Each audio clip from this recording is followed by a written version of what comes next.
take our saves. Yeah, baby. Yeah. We'll do it live. Yeah.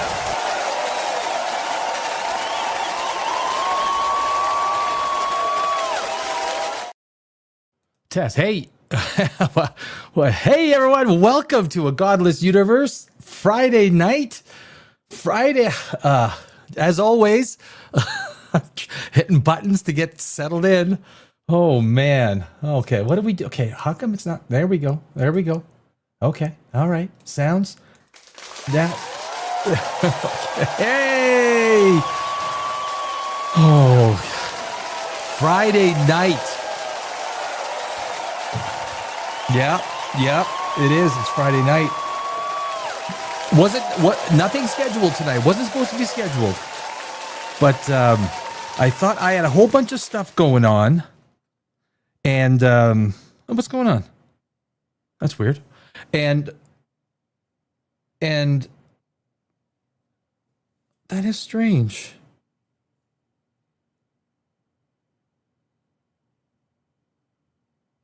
Huh? I've got something is on my phone that just looks strange. It's Friday night, and so this is all new. Okay. And so I didn't, I was thinking I had a whole bunch of stuff. Ready to go for Monday. And here I am. I'm ahead on my Alien Nostromo video. I'm going to have that out by tomorrow. And I'm like working on a few other things. I said, you know what? I'm feeling kind of good. I'm feeling happy. I'm feeling energetic. And I got a whole bunch of stuff is happening. I said, why don't I just go live? Like, screw it. Right? Just screw it. Just freaking go live. So I thought, I usually don't go live on Friday nights. So I thought, just have a casual, we'll talk about freaking everything. There's a whole bunch of things going on. William Shatner is making comments. Is Doomsday doomed? Is Doomsday doomed? The first ever Space Awards. Have you heard about that? The first ever Space Awards. Are you in there? Hello? I don't even know what the first ever Space Awards are. I didn't even read the article myself. Guys, Netflix. So I worked on Wall Street for a lot of years, right? I was a market maker, economic analyst. I worked in the tech market, media market, and whatnot as an analyst. Netflix wants to buy Warner Brothers. The second I heard about that, I was like, no way. There's no way the Justice Department is going to let that through. There's no way. Now you're thinking Netflix isn't full of a bunch of dumb people, right? They put a $5 billion payment to Warner Brothers if the deal doesn't go through. So, of course, the average person would think, well, why would they do $5 billion? Like, they would have to have a lot of confidence. So what they're doing, and we're going to talk more about this, because Netflix buying Warner Brothers is a big deal. And I think the insiders, Zaslav, this is what I would think, having worked on Wall Street, knowing how these deals are structured, had a very preferential treatment. Zaslav does not want out of Hollywood, man. He loves the business, right? He loves the business. And of course, who wouldn't, right? You're in control of an entire Hollywood studio, which movies to make, how to make them. You decide, like, that's, okay, hook me up. I'll take the job. Call me up.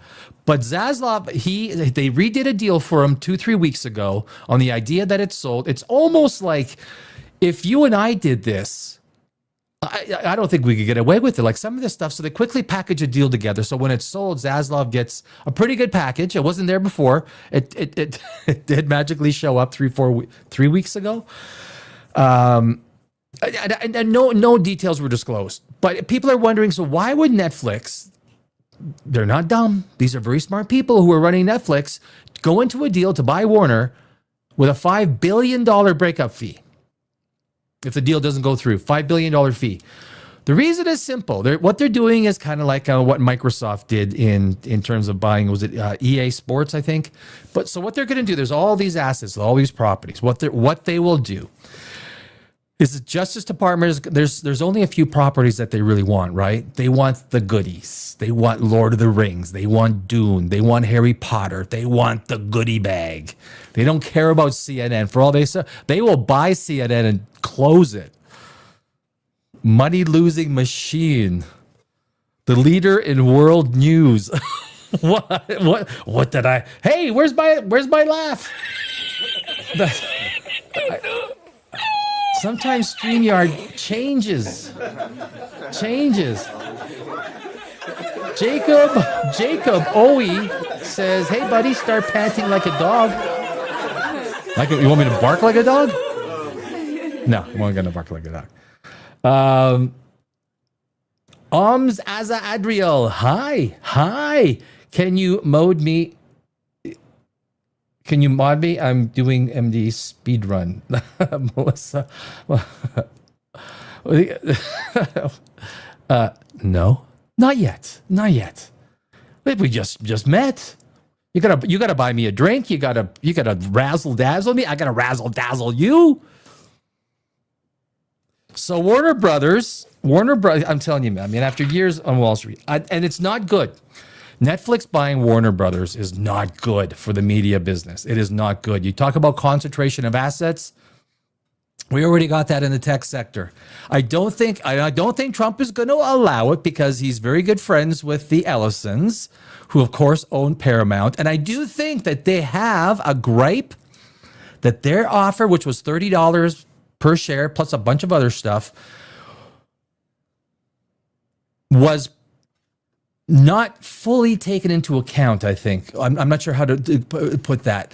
Was shoved aside. That's basically what it was. They shoved it aside, and razzle dazzle me next. How do I razzle dazzle you on this T450N Lamb? Razzle dazzle. They can't. Trump will not allow. So Netflix, with what's the founder's name? I forgot his name. Very lefty, right? He's very left of center. Very left of center. Trump is right of center. Diametrically opposed. The Ellisons are certainly right of center.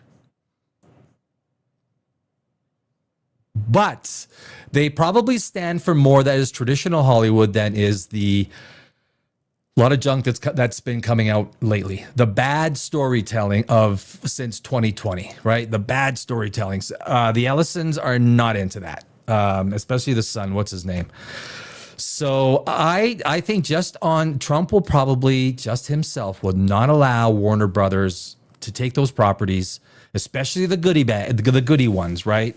And I think Paramount and the Ellisons have a pretty good position to go right to the shareholders of Warner Brothers and say, look, our deal was superior. So there's some really interesting stuff. We're going to go through that, and make no mistake, that is something. So I did mention the first ever Space Awards. I didn't get a call. Did you? I didn't get a nomination or anything. So I don't know what to expect from that. Yesterday, did you guys watch the Cold Moon Rises? The big old moon. Full moon yesterday. There are some pictures on space.com. Going to take a look. William Shatner, he's talking. I tell you what, when Shatner, the guy is probably going to go to 110, but when Shatner leaves this world, I don't think I want to be on this world anymore. I don't know. I don't think I do. I think it's like, I mean, it was bad enough when Leonard Nimoy left us. It's like, oh man, no, not William. Please, William. So, and he made some comments on the Prime Directive of Star Trek, and why, if the Prime Directive was actually used, was actually in force, which is basically you can't get in there and muck around with emerging civilizations and technology. Well, you wouldn't have a show. What would you do? I mean, that's basically what Kirk did. He went down, he beamed down, and actually, you guys know the whole idea of teleportation. Have you ever really thought about teleportation? Star Trek. Let's just think Star Trek. Think about Star Trek teleportation. Have you ever really thought about it? The idea that this transporter is breaking you up atom by atom. It is making a blueprint of how every atom, every particle, every quark, every single thing in your body, whatever makes you you, because it's going to tear every single one apart and beam you down to a planet and reassemble you. Now, that in itself, I did a video on this, and it was and what it turned into was a philosophical discussion with myself, and I didn't expect it. Because if you tear something apart, particle by particle, right? If you tear something apart, particle by particle, you kill it. Let's not even go to the next part where we reassemble it, right? If I told you that in this Avengers movie, Captain America was torn apart particle by particle, you think, well, he's dead. I mean, even if you reassemble him with the exact same molecules, the synapses perfectly aligned, exactly everything, he still died and came back to life. Do you still have the same person? I argue, this is my argument, if it's philosophical, but it actually makes sense also from a science perspective. If you tear something apart limb from limb, particle, atom by atom, quark by quark, and you reassemble it, you kill it. It's dead. What rematerializes is not the same person. Think about that. It's not the same person. It's not. Now, it may have the exact same memories, the exact same inclinations, personality, the exact same whatever it is.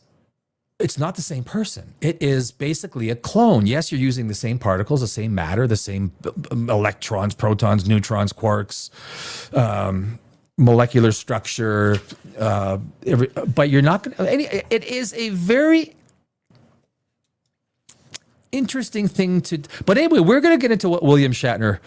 He made some comments. Anytime William Shatner talks Star Trek, everyone goes, "Wait, what? What's he saying? What's he saying?" I mean, Shatner's got to make sure he gets everything on paper, all of his experiences with Star Trek. Right from, Star Trek is I don't know if you guys have those movies or those TV shows where you put on the TV and you fall asleep to. Star Trek, the original Star Trek is one of those for me. I literally, I fall asleep to. It's soothing. To me, it's soothing. I don't know. I watch, what if you shred a piece of paper to tiny bits and reassemble it? Is it still the same piece of paper? Well, no, because the paper's not alive, right? It's not. You're not dealing with those things that create personality. You're dealing with an inanimate object. I don't think that's a fair comparison, Zach. Because Zach Wilde, are you serious? Like, I love Zach Wilde. You're dealing with an inanimate object, so because you're dealing with personality, you're dealing with memories, you're dealing with all these things. Some people are going to argue spirits. You're dealing with spirit. If you believe in the spirit, where does the spirit go? So a piece of paper, and you theoretically you couldn't reassemble the piece of paper because when you tear it, yeah, yo brother, when you tear it, micro pieces go flying off. Like, it's never going to be the same thing. We assume that under the parameters of the teleporter, that the teleporter is able to capture everything that is. Like, imagine if someone gets stuck in between teleportation. They get beamed down to the planet, but they never make it to the planet. The teleporter malfunctions and they get lost. So I would imagine that all of your particles and everything get thrust into space, right? That's your instant death. But then if you don't rematerialize on the planet, if you are dead as your particles emerge into space, well, then you were dead right from the beginning, right? You're dead. Just because you're not rematerialized, like the teleporter doesn't keep you alive through that process. All of your atoms are broken apart. You are affected. Now, if you're never rematerialized, at that point, you're dead, right? You're dead. The teleporter has taken you apart molecule by molecule. Now it has to turn you back alive. It can't, like nothing can turn you back alive. You're dead. Just because you reassemble everything and let's say whatever those things that create personality, we don't know what creates personality 100%. Memories, configuration of neurons, synapses, experiences, goes along with memory. Are those recaptured? Anyway, so teleportation is like, I did a video on it and I found myself while I was working on the video, just like staring, like thinking about all the ramifications and everything. Anyway, so Shatner's talking. Doomsday, you guys. Yeah, so yeah, Doomsday. Doomsday. It's gonna be $750 million.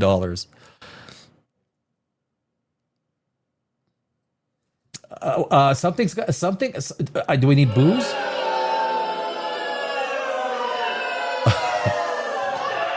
Do you not think? Are you going to go to the theater to watch Robert Downey Jr., who's getting $100 million, and the Russo brothers, who are getting $100 million plus back end, and then everyone else, all the other actors that are getting 10, 15, 20, $25 million to turn it into a $750 million project? I don't know. I imagine most people will. But this movie's going to have to do $2 billion to break even. $2 billion at the very least. And it's I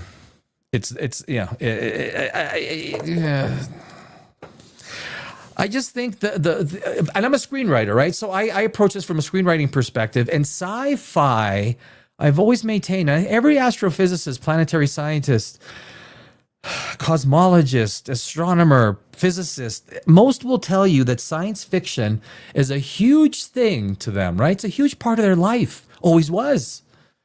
Science fiction is what brought them into the science field, what inspired them. The idea of a warp drive inspires, I'm sure, many astrophysicists to get into it, to figure out the math, to look at the math.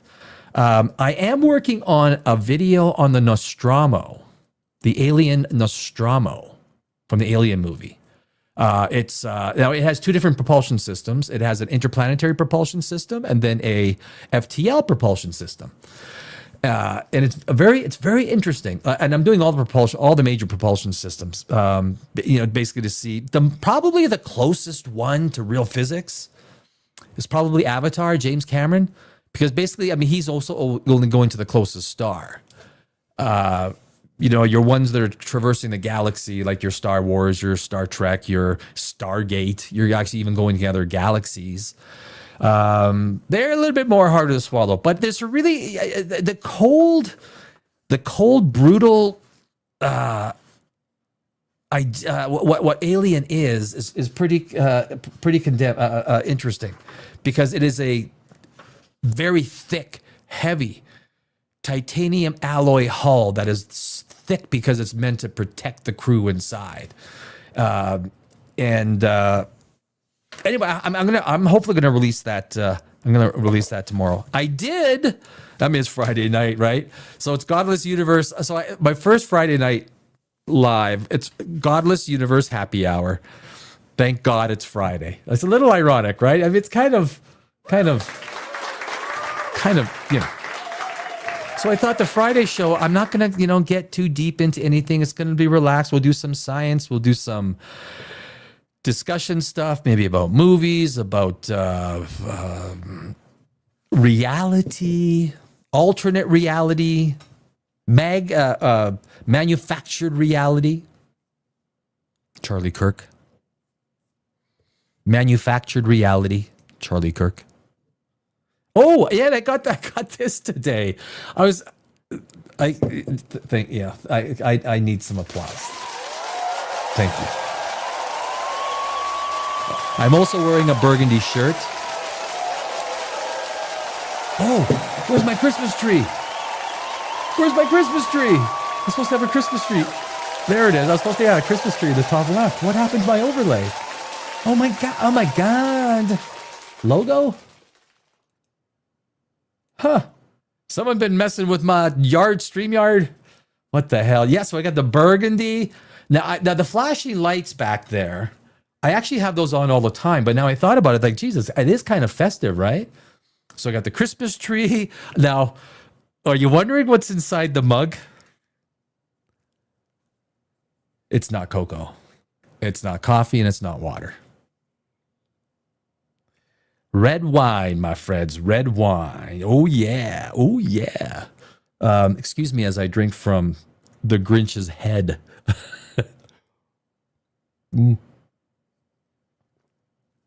It's got one of those lips where the rim is so, it's cupped over, so there's always like one or two drops that always, it's not a well-designed cup. All right. Space is fake. Earth is definitely flat, school. Itchy fingers.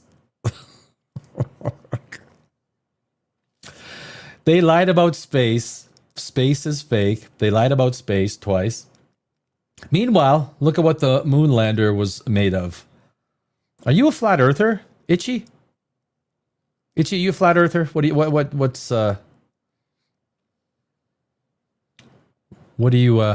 do you not believe in Santa Claus, Itchy? I don't think I could be your friend if you didn't believe in Santa Claus. That was actually Val Kilmer. Why? What was the guy's name he was playing in the beginning? Why, Jake, I don't think I could be your friend if I thought you were cross with me. Something like that, right?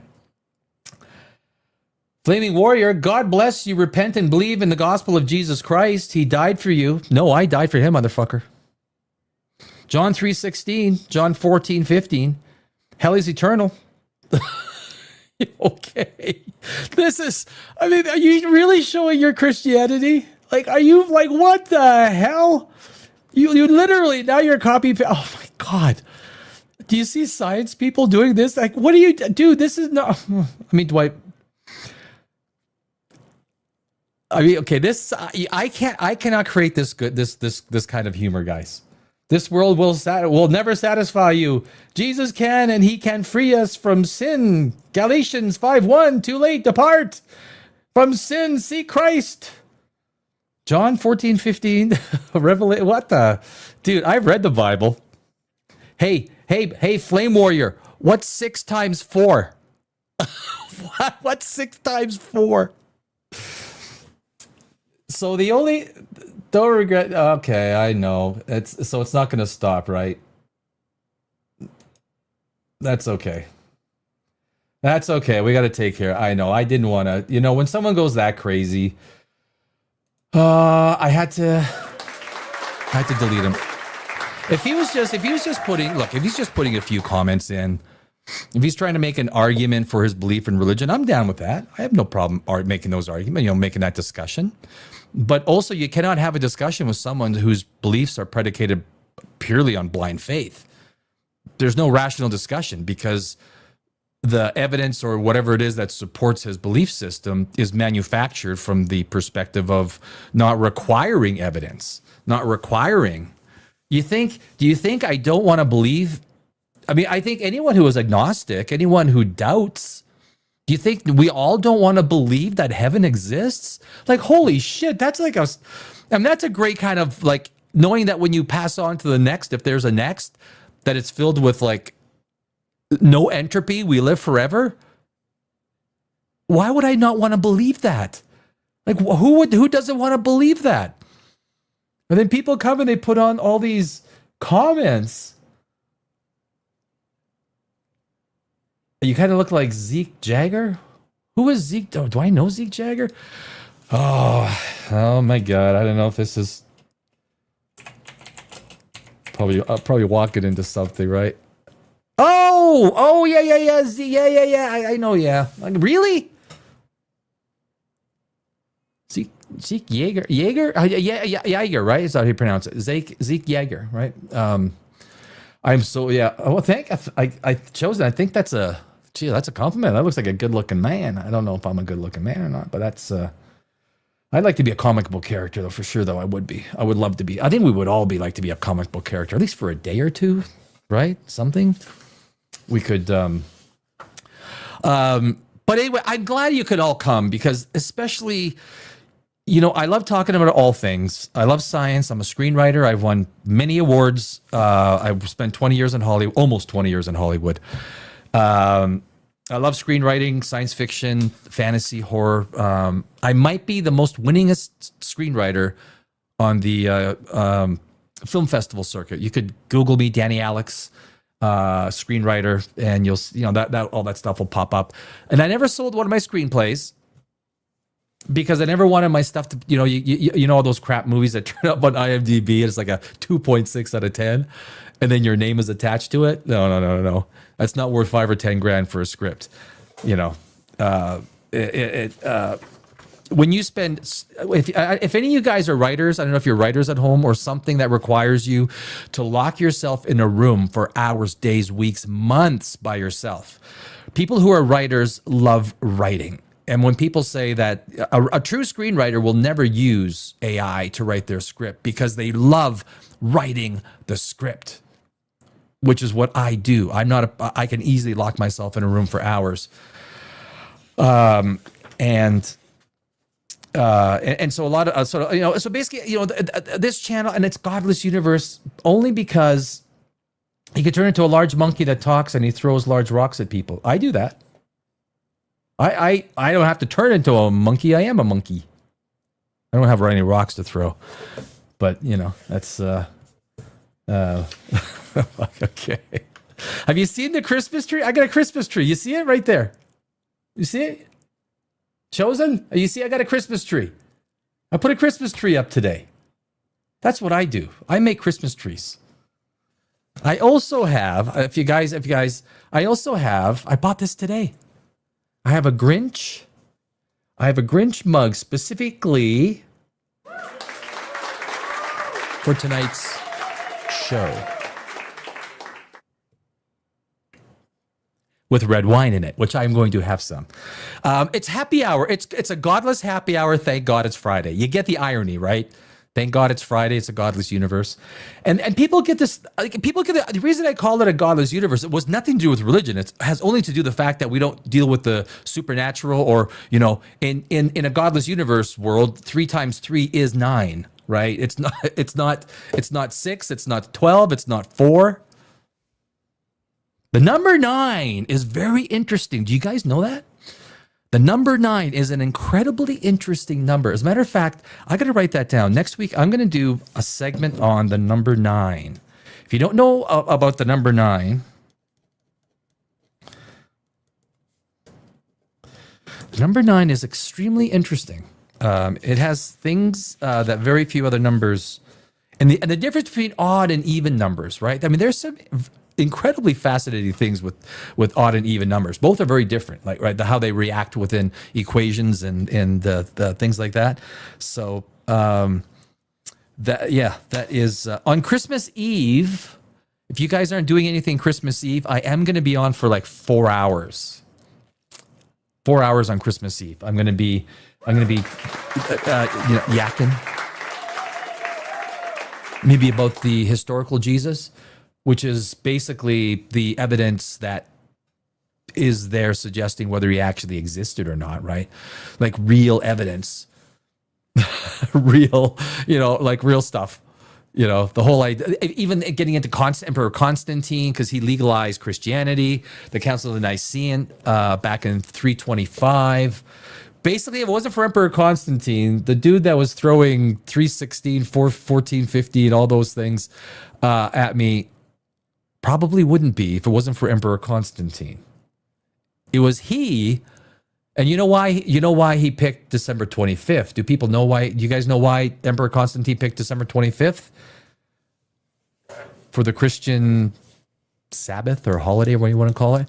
It was because for thousands of years, for 8, 10, as far back as humanity can remember, each culture, December 25th has always been an incredibly important day, always been a pagan holiday, because it's the first day after the 21st that you can actually see a measurable change in the horizon of the sun. So everyone back in ancient humanity regarded December 25th as some sort of important day, and that's why a lot of your pagan beliefs, cultures, and whatnot used. And so back in the Roman days, December 25th was a very big day. I mean, any religion, cultural group that had impact would use December 25th as an important day. So Constantine just said, okay, we're going to include Christianity in December 25th. It had nothing. And of course, you know that Jesus could not have been born on December 25th. It is an impossibility. I think it's August 8th or August 23rd that they're, if he lived. I did a video. There's a few videos out there on YouTube as to whether he actually existed. Now, if you believe and you're vehement on it, that's fine. Go with it. I don't care. I'm not here to attack religion. I don't care. I think most people who are agnostic or atheists don't care. We don't care. We care about the Space Awards, this first annual Space Awards that are going on tonight. That's what we care about. We care about Avi Loeb and Three Eye Atlas and the aliens that are going to depart. That's what we care about. No Jesus, no Jesus. But the actual historical stuff dealing with Christianity is quite fascinating. I mean, and I am, but just from a historical perspective, just being a person who loves fact. If Jesus did exist, he would be the one person I would love to have lunch with. I mean, that would be, if he did exist, be like, yo, dude, do you have any idea what you unleashed? like, do you have any idea? He probably wouldn't. I mean, that's my guess, right?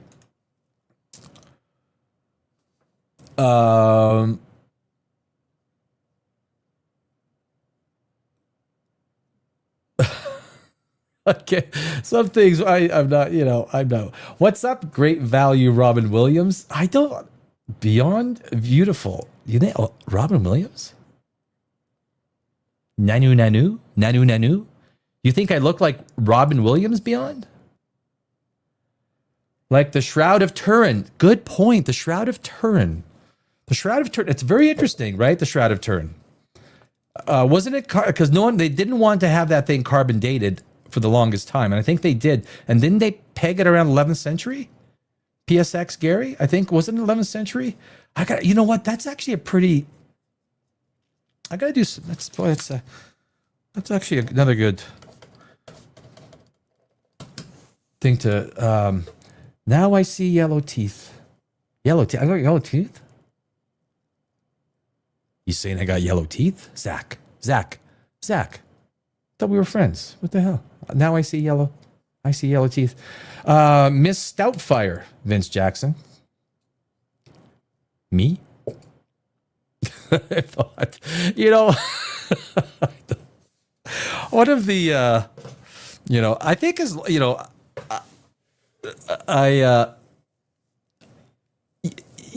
life, we all go through life. And look, a lot of people are having a really hard time in life. I just spent 2 years trying to get out of Los Angeles. I had 2 years of hell. Okay, 2 years of hell. And I literally had to backtrack. I lost my YouTube studio, downsizing my business, trying to sell it. If you guys, I don't know if you've guys seen some of the videos of what's happening in China, what used to be some of the most busiest shopping districts in China. Like before, a sea of people. After today, everything is boarded up. There are streets in Los Angeles that are exactly the same. The 3rd Street Promenade. Have you guys? How many of you guys have been to Los Angeles? The 3rd Street Promenade, wiped out, gone. Los Angeles Street, an entire mile and a half of empty, boarded up. And then that's just 2 blocks off of the skyscrapers in downtown Los Angeles. Wall Street, the Santee Alley is going to be wiped out this year. There's nobody on the Santee Alley. You guys know the Santee Alley? It's like you buy some seriously well-priced stuff on the Santee Alley in Los Angeles. 15 years ago, it would be wall-to-wall people. You'd have to walk on the street to try and get through. Today, there's nobody. I have friends that still have shops on Wall Street, on 12th Avenue, on a couple. I have one friend. I think he's still on Santee. It is absolute desolation. And you've seen some of the malls, right? Probably some of the malls in your area. You know which malls are absolutely desolate, wiped out. China whatever we see here is like times 3, 4, 5. Shanghai is an absolute disaster. I mean, it is. So when I see some of the things that, that I saw in Los Angeles compared to what's going on today in China, I mean, Los Angeles is a train wreck. People, small businesses wiped out, left, right, and center, gone, wiped out. I was lucky to get out with something. I mean, that's, yeah. I mean, COVID ensured that the government wiped out all small business, basically, right? Let's shut down all small businesses and let's force them to go to Amazon. You have to go to Walmart because 1,000 people in Walmart is safer with a pathogen than 2 or 3 people in a small boutique. Yeah, that's government thinking for you. The government is not your friend. It's not your friend. The government tries to scare your ass with the IRS, with this, that, and the other thing. I'm not a big government fan. I do like space, though. I do like space. So, have you heard about the Space Awards? You're probably thinking, the what?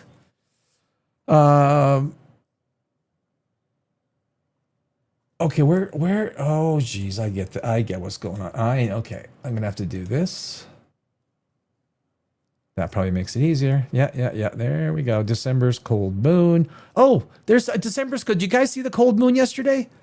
Let's pull this up real fast because this is really kind of cool.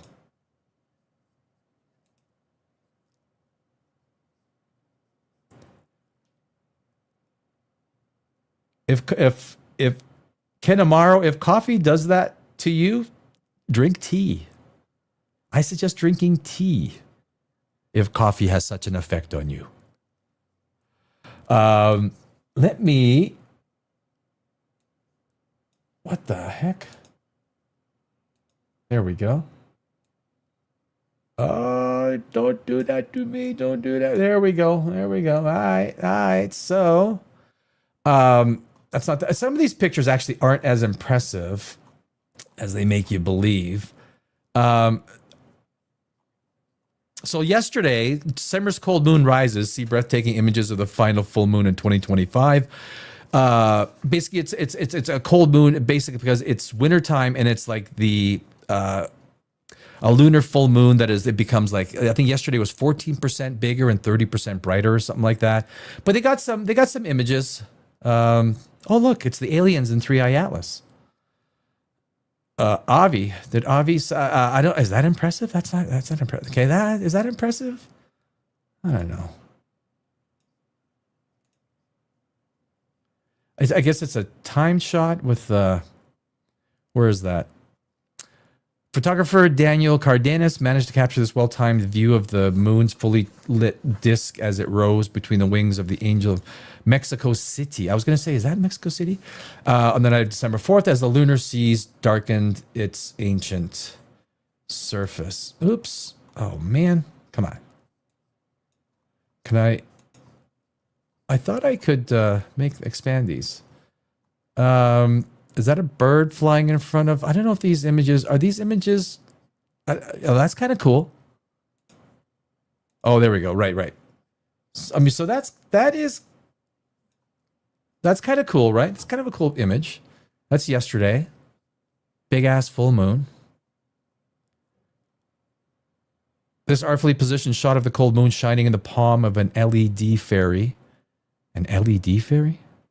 Was taken by Razid Nakami Islam in London, UK. Okay.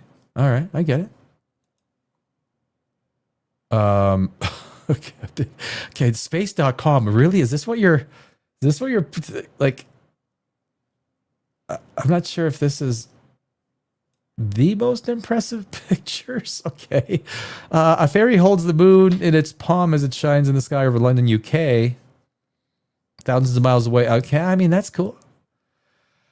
Well, gosh, I mean, that's kind of cool. I mean, if you like to go to a mosque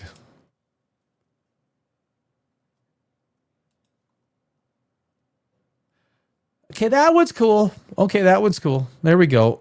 Our last shot is a beautifully lined up photo photographer, blah, blah, blah. In Turkey. I would love to go to Turkey. Love to go to Turkey. It's so many historical things that are going on in Turkey. So, but anyway, well, okay, well, that's kind of cool.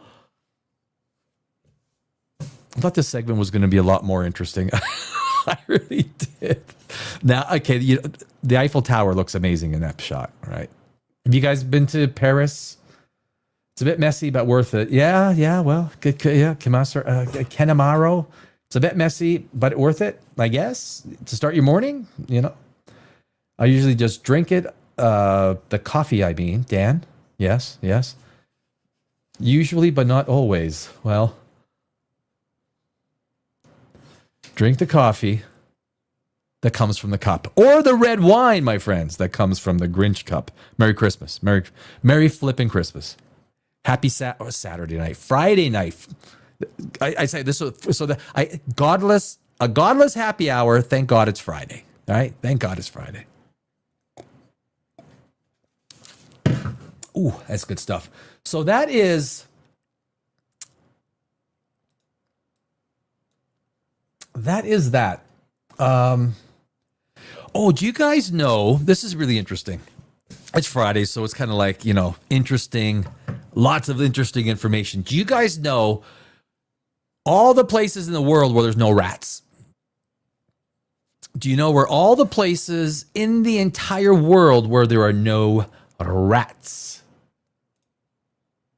I wonder if I can show this image. No, I can't show it like that. There we go. So there's only basically the entire northern regions of the world. And then there's only one place where actually human beings live that is ratless. No rats. This place actually has teams of people, attack teams. You call it, you report it if you've seen a rat, and they go and they get rid of every single rat that they see. So it's not like there's no rats, but if there are rats, they have extermination teams. They go and they wipe it out. So you never find a rat.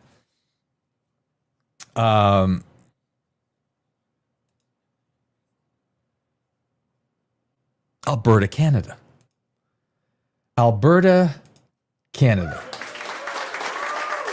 So the gray areas are all the places where there's no rats. And Alberta, Canada has an aggressive kill all the rats, entire teams of rat exterminations. There's basically restaurants, there's no rats. If one does happen to show, it's taken between the US border, BC or Saskatchewan. Literally, there's teams that go and wipe out any rats immediately upon, you call them, they're there in 10 minutes kind of thing. But anyway, I thought that's pretty interesting. Only one place in the world, Alberta, Canada. Alberta, Canada. It's pretty amazing. Yeah, it is. It is. The Space Awards. If you guys, this is the first ever Space Awards, and they're on tonight.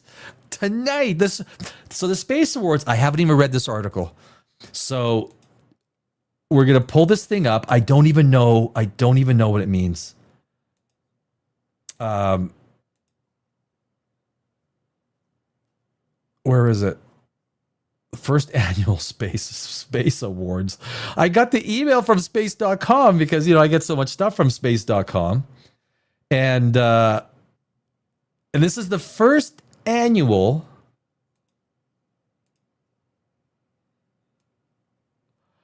Space Awards. There you go. Oh, come on. Does Windows piss you guys off as much as it pisses me off sometimes? I tell you. I mean, there's features on it I really wish it didn't have. The first Global Space Awards honors late Apollo 13 astronaut James Lovell on December 5th. Apollo 13 was a great movie. Did you guys see Apollo 13? Yeah, that was Ron Howard, right? Great cast, great movie. I loved that movie. So And there we go. I guess that's their statue, the Global Space Awards 2025, first annual. I guess everything. Have you guys seen the YouTube streaming awards? So I did not know, and I watched some of it, and some of the people that won were like, holy, unfreaking credible. That. What is his name? XQC? He basically just puts on a really popular video, orders food, and sits there and makes, oh my God, look at that. Oh my God, look at that. Good content. I guess, I guess he's got more followers than me. I just started a month ago. Come on, leave me alone, man. Come on.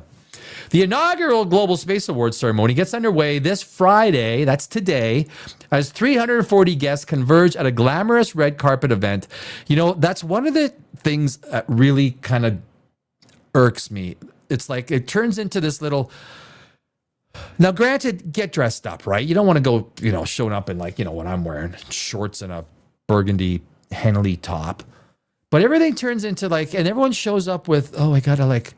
I think it's one of the biggest turnoffs in Hollywood. It's one of the biggest turnoffs.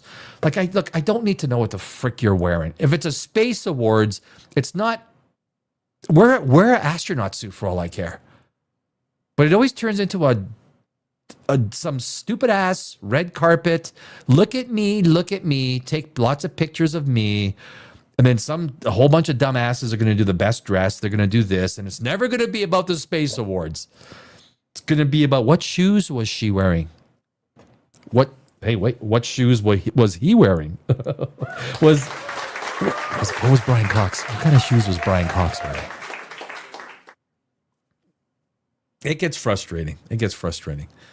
The inaugural Global Space Awards ceremony gets underway. I think I already said that. At London's historic Natural History Museum to celebrate the movers, shakers, and investors shaping the space industry today. Friday's black tie ceremony, hosted by renowned physicist Brian Greene. I love Brian Greene. Brian Greene. Can I stream it? Can you stream a repeat of it? Brian Greene seeks to establish a unifying global stage to recognize the achievements of those fueling the renewed drive to extend humanity's influence out into our solar system. I mean, that's pretty, like, think about it, guys, right? Think about how long it takes for us just to get to frickin' Mars with current day technology. The closest Mars will get to us, we get there in 9 months. Right? 9 months. That's a pure life of a pregnancy. You want to get to Jupiter. What's Jupiter? On the closest, we get a spaceship ready. We fire it off with current technology. We get there in 6 years, even if we slingshot around. I'm doing a video right now on cryosleep. There, for all intents and purposes, there's literally no way, because of how we are constructed, biology, and there's frogs that are able to go into they're not really a cryosleep, but they have their own sort of antifreeze within their system, but it only goes to minus 25 Celsius or something like that. I forgot anything below that, and their cells, the water turns into crystals, and their cells get destroyed as well. For all intents and purposes, it looks like everything that we have learned, cryosleep is an impossibility, just like anti-gravity, just like the idea of FTL. Now, that's not to say I'm not a dreamer. I'm a science fiction writer. I write science fiction. That's different from science fact, though. Just for us to try and get to Saturn. How long did it take Cassini? 11 years? What was the 11 years for Cassini? I mean, the pictures were amazing once it got there, but you can't keep human beings alive 11 years in microgravity with all that radiation. And I mean, it's space is so freaking massive. It's like if the sheer size of space ensured that intelligent life will never see each other. right? That's kind of like what it's like. Its first year drew in over first year, and this is the first year for the first ever Space Awards. It's on this evening, again hosted by Brian Greene. You know Brian Greene. I love Brian Greene. Brian Greene is one of the best. Its first year this year drew over 500 nominations over 8 distinct categories, ranging from Playmaker of the Year. What is the NFL? What did who won that? Which will go to an individual whose contributions have impacted the overall trajectory of the space industry, to awards for space investment. So I guess if you invest enough money, you get an award. I mean, I guess that's scientific breakthroughs, sustainability. Sustainability. Well, I guess that is, yeah, no, I shouldn't get, yes, it's important. Oh, sustainability in space, I guess. I mean, sustainability, the technology of sustaining materials that last longer, do more with less destructive things and more. The winners, as judged by an international panel, my friends. I have my Merry Christmas. Merry Christmas to everybody. I wish everyone a Merry Christmas. Merry Christmas. And there's some red wine in here waiting for me. Hold on. Hold up. It's a happy hour, man. It's happy hour. I feel it. Oh, that is good. The winners, as judged by an international panel drawn from academia, policy, finance, and industry, will be revealed during the December 5th ceremony, which is dedicated to Gemini and Apollo astronaut James Lovell. Fuck yeah. James Lovell. Yep.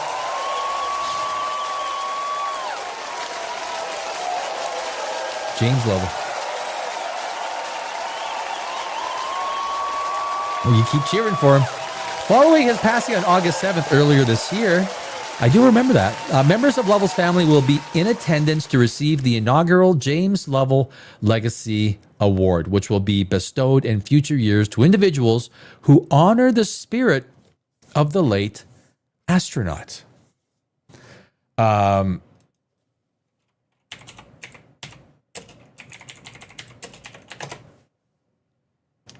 1995 Apollo 13 was...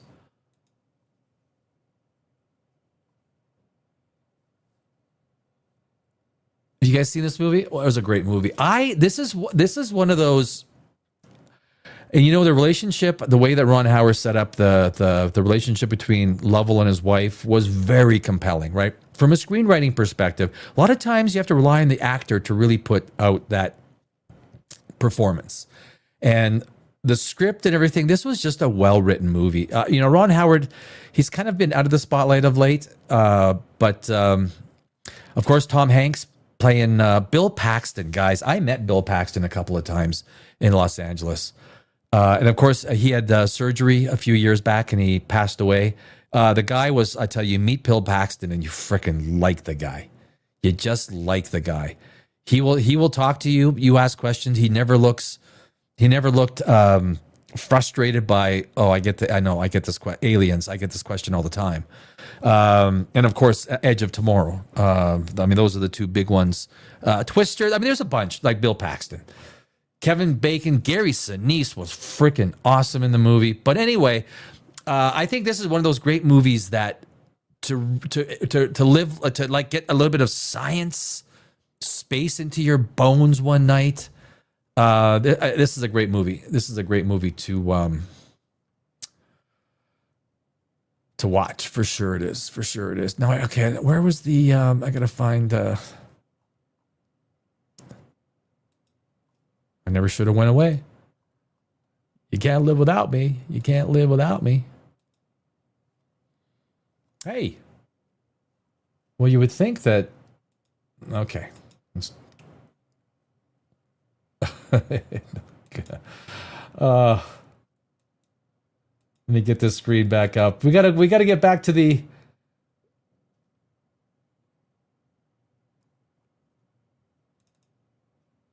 damaged launch pad, Blue Origin. Did I accidentally close it? Channel contact, universe, the new. Come on.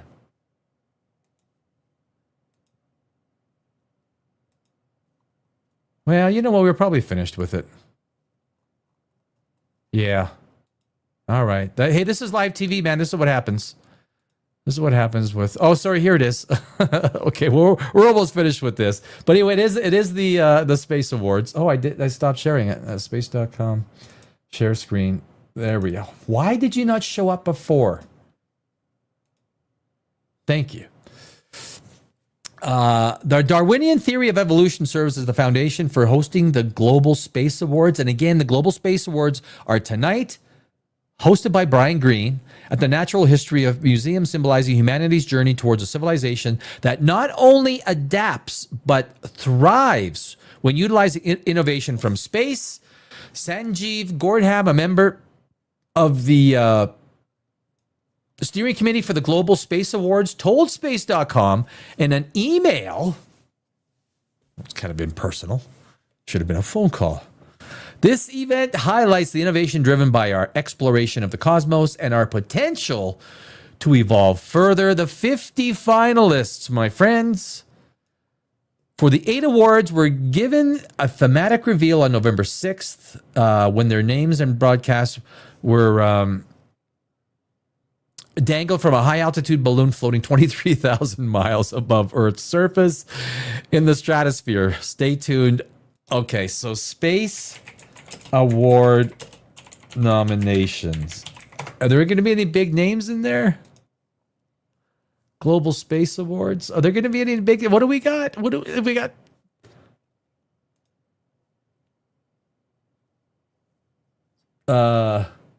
Ratchets.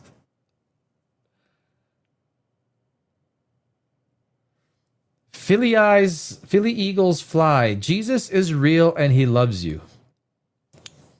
He's never told me he loves me. He's never told me he loves me.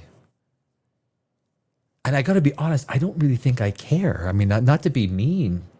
I don't think I care. But anyway, a fair and transparent process. 2025 finalists for the Space Awards, the first annual this evening, hosted by Brian Greene. Playmaker of the Year award, Shauna Padea, I've heard of. Anna Field Frass. I think I've heard of half of those people, I think. Space Investor of the Year award, my friend, Space Capital, New Space Capital, Trinity Capital, E2MC Ventures. All of them, I guess, if you invest enough money, you're going to get an award, guys.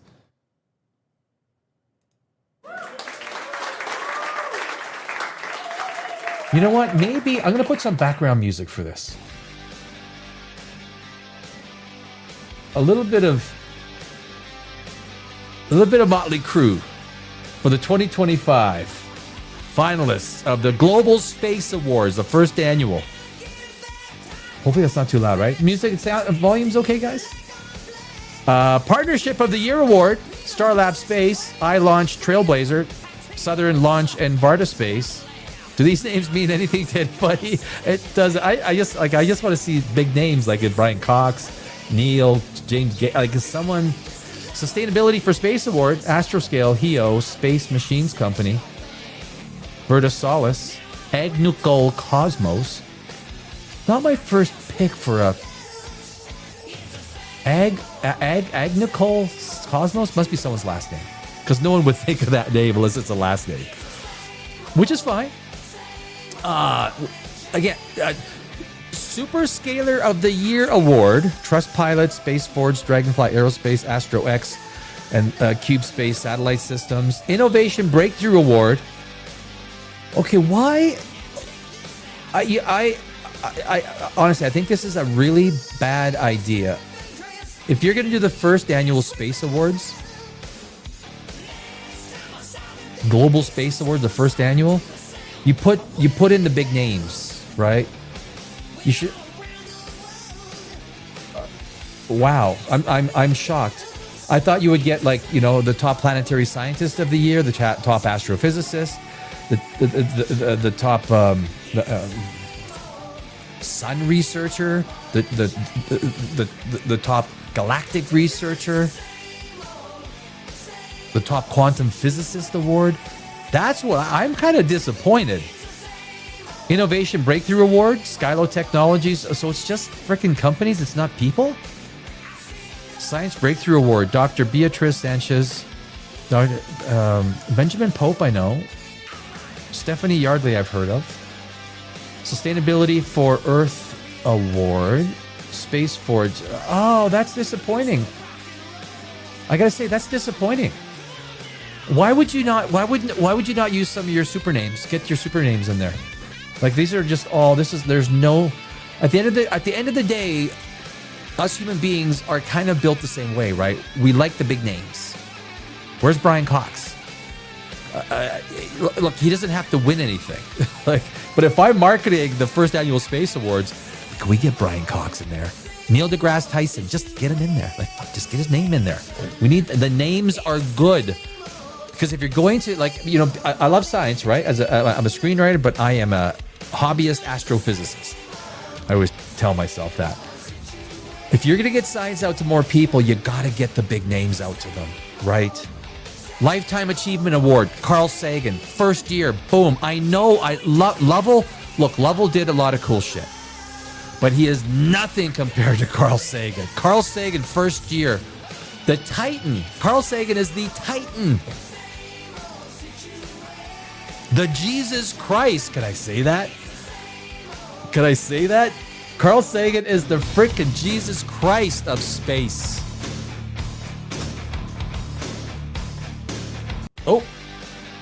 Oh, I shouldn't have did that. I might have to edit that out for copyright. Damn it! I wanted to hit this. Yeah, see, that's what happens. See, that's what happens, guys, when you have the godless happy hour. Thank God it's Friday. And you're drinking wine. The buttons all start to look the same. But this is disappointing. Are you guys seeing, you guys agree with me? If you have the first annual Space Awards,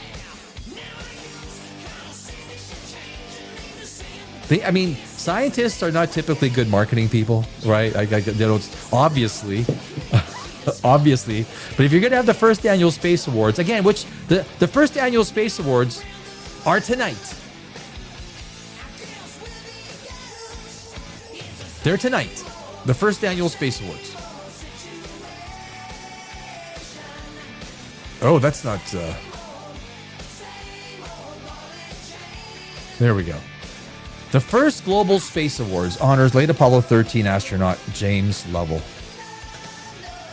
Or am I reading that wrong? Global space, so they're talking about space and less about science, right? Maybe I'm wrong. I think I might be wrong, guys. I'm going to might retract some of my statements. But still, look, James Lovell, there's probably a lot of people that are deserving of awards that have literally risked their lives, that have gone out into space and risked their lives. Unlike, I know Kim Kardashian doesn't believe we landed on the moon. Like, oh geez. I know Kim. I know Kim. I spent 20 years in Hollywood. I do know Kim. I know Kim. She's a really nice person. Like, if you get to know Kim, she's a really nice person. A lot of times knowing Kim Kardashian, I see her on TV now and I think, okay, have you seen the latest brain thing where she had low brain activity on her frontal lobes? No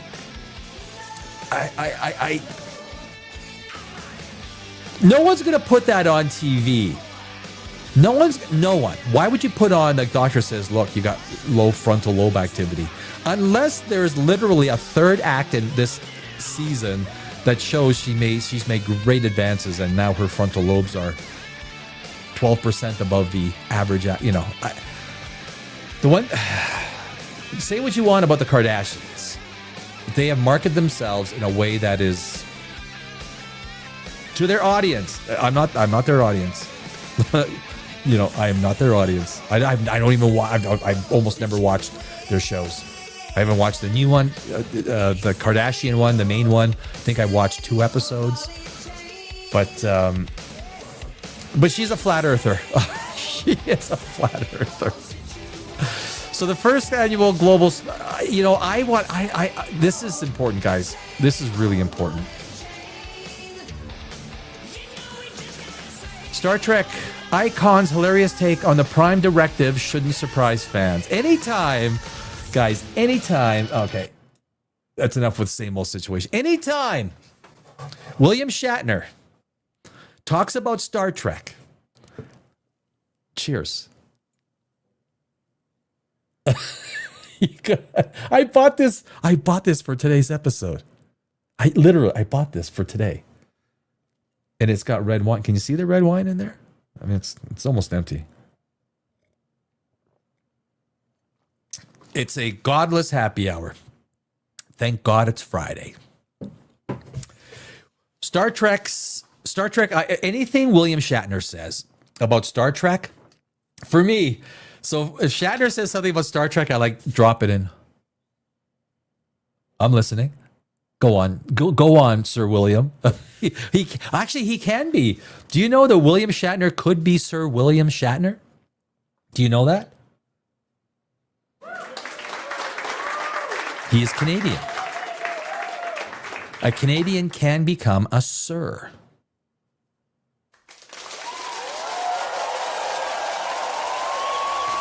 It's true. Canadian can become a Sir. So William Shatner may one day be knighted. Knighted by the Queen or the King. The Queen is gone. Oh my God. Knighted by the King. King Charles. Charles, one of my good friends shares that name. So boldly going where no one had broken the rules before and loving every minute of it. Creator Gene Roddenberry's science fiction universe introduced the non-interference Prime Directive almost from the very beginning with Star Trek, the original series, which is the GOAT of... Guys, if I watch the originals on Paramount all the time, I fall asleep to them. I love the 79 episodes of the originals. I do. I freaking love it. It is soothing to me. I fall asleep to it, even on the most stressful days, weeks, months, years. Love it. The Federation's one unwavering rule was that the Starfleet should never interfere with life on other planets, so that each civilization the USS Enterprise encountered in what is the acronym for TOS? Jeez, I think it's the wine talking now. I know that acronym could develop its own natural way. It's on my tip of my tongue. It's on the tip of my freaking tongue. Get on with it. What movie was that from? Get on with it. Oh, Holy Grail. I was actually gonna put Life of Brian. There's a segment I was thinking about doing with a guy that talks, "Would you want a little giggle?" And there's a segment I was kind of working towards. And it was going to take for editing in Premiere Pro, and it was going to be too... However, don't tell that to Captain James T. Kirk of the Starship Enterprise. No, William Shatner's hilarious take on the Prime Directive in Star Trek gave everyone a good laugh at this year's EST Chai to Trek Chicago. Shatner said via trekmovie.com. Apparently, the Star Trek little convention in Chicago was apparently really awesome. I would have loved to have gone. Jeez. Of course, we interfered with the Prime Directive. How do you spell Prime Shatner? How do you spell Prime Directive? I mean, it was beautiful. Thou shalt not kill except in warfare, except when you are angry, except when you can't control yourself, except in self-defense. I mean, you can go on. Thou shalt not kill. The worst thing to kill someone. Take somebody's life? Yeah, self-defense, baby. That's Shatner. That's William fucking Shatner, man. Sometimes you just got to put the F-bomb in there. So deserves. Shatner also addressed a specific episode of the original series as an example during his panel. The actor said, was the Prime Directive violated? By who? The directive was infinitely malleable. If you didn't approve, or if you didn't improve, I think one of them was you can't interfere with a civilization. Sorry, no show. That was the plot. You got to go down there and kick somebody's ass. Oh, God. How do you freaking not love Shatner?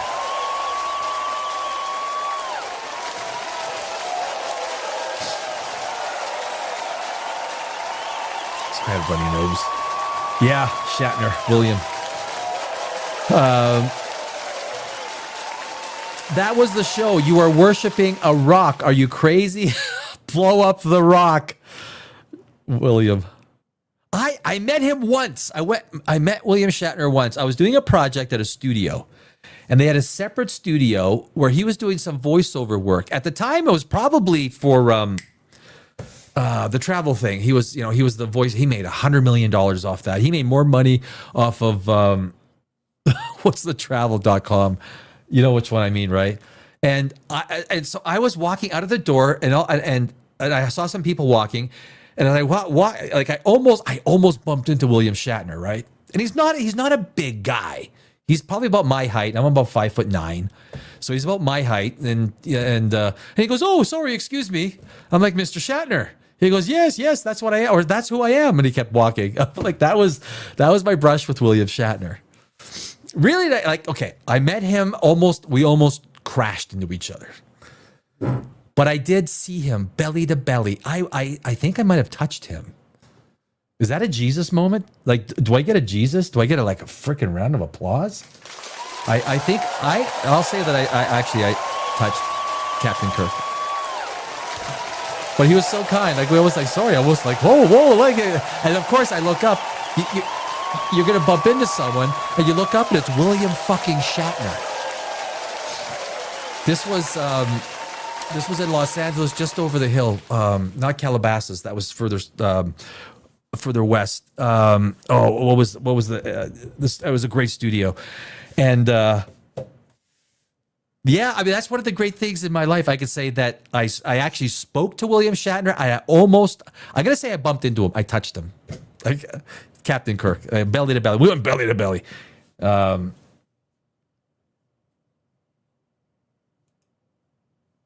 That's my thing. I love me some Star Trek. Shatner was specifically referring to the original series season 2 episode, The Apple, in which an innocent and peaceful race of aliens is worshiping Val.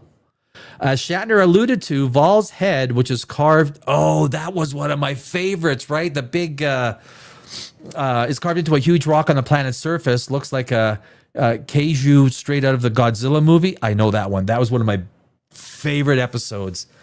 Now what makes Shatner's story even funnier is the fact that he didn't know the name of the episode he was being asked about, as evidenced by his hilarious response. Do you know what his favorite episode is? Shatner's favorite episode of Star Trek. Do you know what it is? It's that one where they go to a mining colony. I forgot the name of it. And there's a silicon creature. It's a creature made of silicon. And at the end, Spock's got to do a mind meld with it, and they're finding all these circles, which are actually its eggs. And so as they're mining, they're destroying this thing's eggs, and this thing is killing the miners. And that is William Shatner's favorite episode. Any fan of Star Trek knows exactly which episode I'm talking about, right?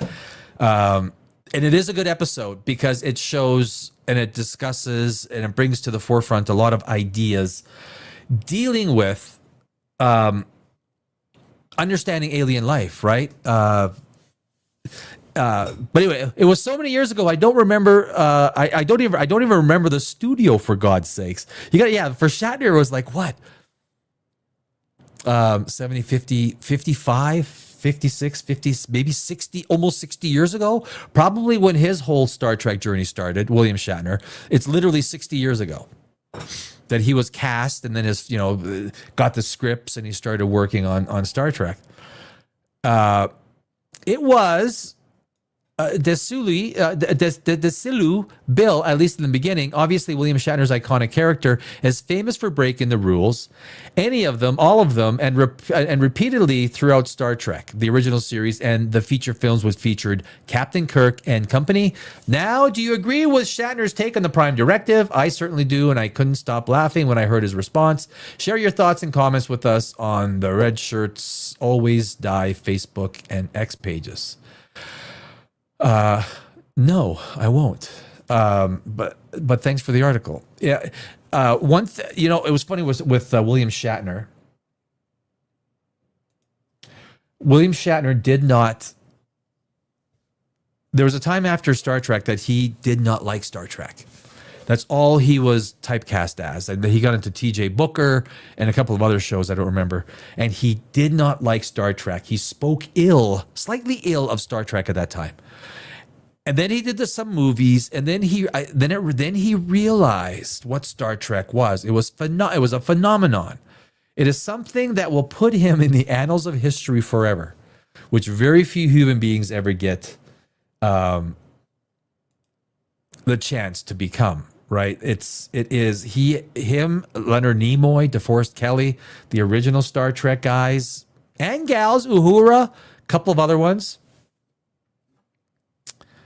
If you and I were ever to be so lucky, how many people get to be immortalized?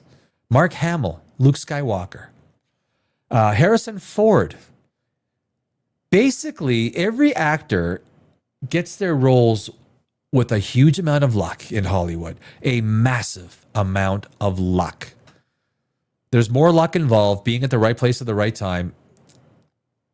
I know screenwriters that have zero, I know screenwriters that are as dumb as nails. They have no English experience, no creative writing experience, and their scripts show it. But yet they get significant writing projects in Hollywood. It makes no difference in Hollywood. It doesn't matter if you get some sort of a name, you get the job, right? Kathleen Kennedy failed upwards the whole freaking time. The whole time. That is the sad state of affairs in science fiction. Fantasy. You fail upwards. You cannot tell me that Kevin Feige is going to consider Doomsday a success because you're going to spend $750 million making a movie. Doesn't make sense. William Shatner muses about Star Trek and the state of artificial intelligence. Guys, this just came out. You're talking, okay. William Shatner, Captain James T. Kirk, is musing about Star Trek and the state of artificial. Now, I am big into AI. We did a show yesterday about AI. Next week, I got some episodes coming in about AI. The destructive nature and the creative nature of artificial intelligence. If you ask me, we will one day merge with it because we have to. We will have to merge with AI. We have no choice. But let's see what William Shatner's take is. William Shatner is never one excuse me, to back away from a good argument, nor does he shy away from giving his opinion. So when the state of artificial intelligence was brought up in regard to both today's society and the classic Star Trek, the original series, season 1, episode A, Taste of Armageddon, our beloved Captain Kirk wasted no time in musing about the subjects for those in attendance at this year's Star Trek convention in Chicago. Shatner said, courtesy of TrekMovie.com. Now, that's a story. The ability to kill the machines. They got machines the size of a bird, undetectable sound with little bits of explosive powder. You are going to die as a result of us trying to find ways to kill each other in wars, more and more sophisticated. Okay, what did Bill say? Well, now that's a story. The ability to kill the machines. They got machines the size of a bird, undetectable sounds, and the little bits of explosive. Has he been drinking? Oh, I've tried. I was an English major. I usually consider myself pretty good with English. We have perfected ways of killing people through science. Science is the only superpower. Science is the only freaking superpower in this world. Period. I will compare it, and I don't mean any disrespect to religion, because look, if you like religion, keep your religion. I don't care about it. And I offer you your own ability. I don't begrudge you your religion, but the only thing that religion will ever give us, from this day forward and from days past, the science has given us these things, a camera. I'm speaking to you from thousands of miles away in a city which I don't know where you guys are. I have lights around me. I have a computer, a very powerful computer, 96 gig RAM. We have cars. We have launching spaceships, satellites. We're going to Mars. But the only thing that religion will give us, what is the only thing that religion will give us? Dude, there's the what? Think about it. What is the only thing religion will give us?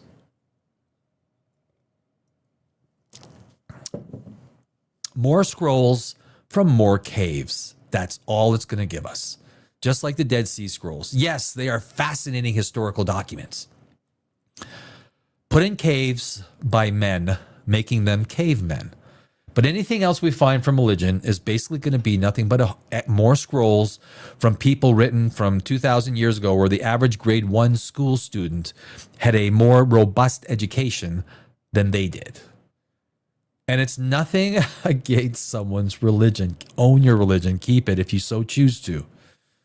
For me, my level of proof is beyond that of just blind faith. I'm not going to believe some mofo at the top of in the Vatican because all of a sudden he says, you know what? We redecided that, this is like, how long was it before? I'm not even sure. Does the Vatican allow gay marriage now? What do I care if 2 guys or 2 girls wants to get married? What do any of us care? Like, honestly, who cares? Get married. Marry the one you love. If that's what it is, who cares? Right? But did the Pope contact God and say, hey, God, I got this thing down here on earth. But this gay marriage thing. Are you down? St. Peter going to put people in purgatory? I don't know. It doesn't make sense. But there's a big difference between science and religion.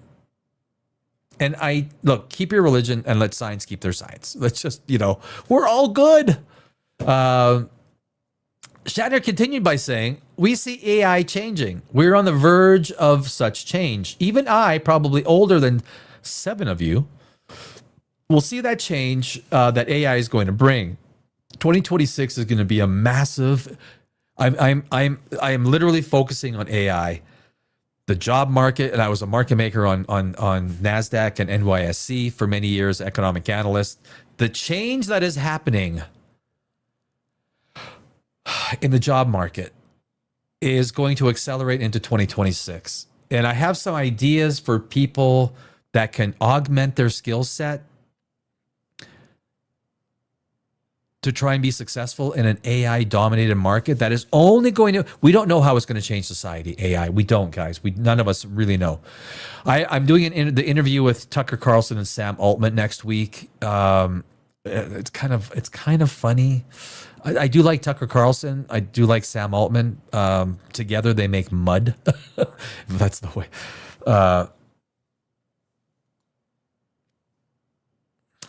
So yeah, it can bring good and it can bring bad, and maybe both at the same time. And that is a matter of fact. AI is bringing good and it is bringing bad. I was using a ton of Gemini today because I was a ChatGPT guy.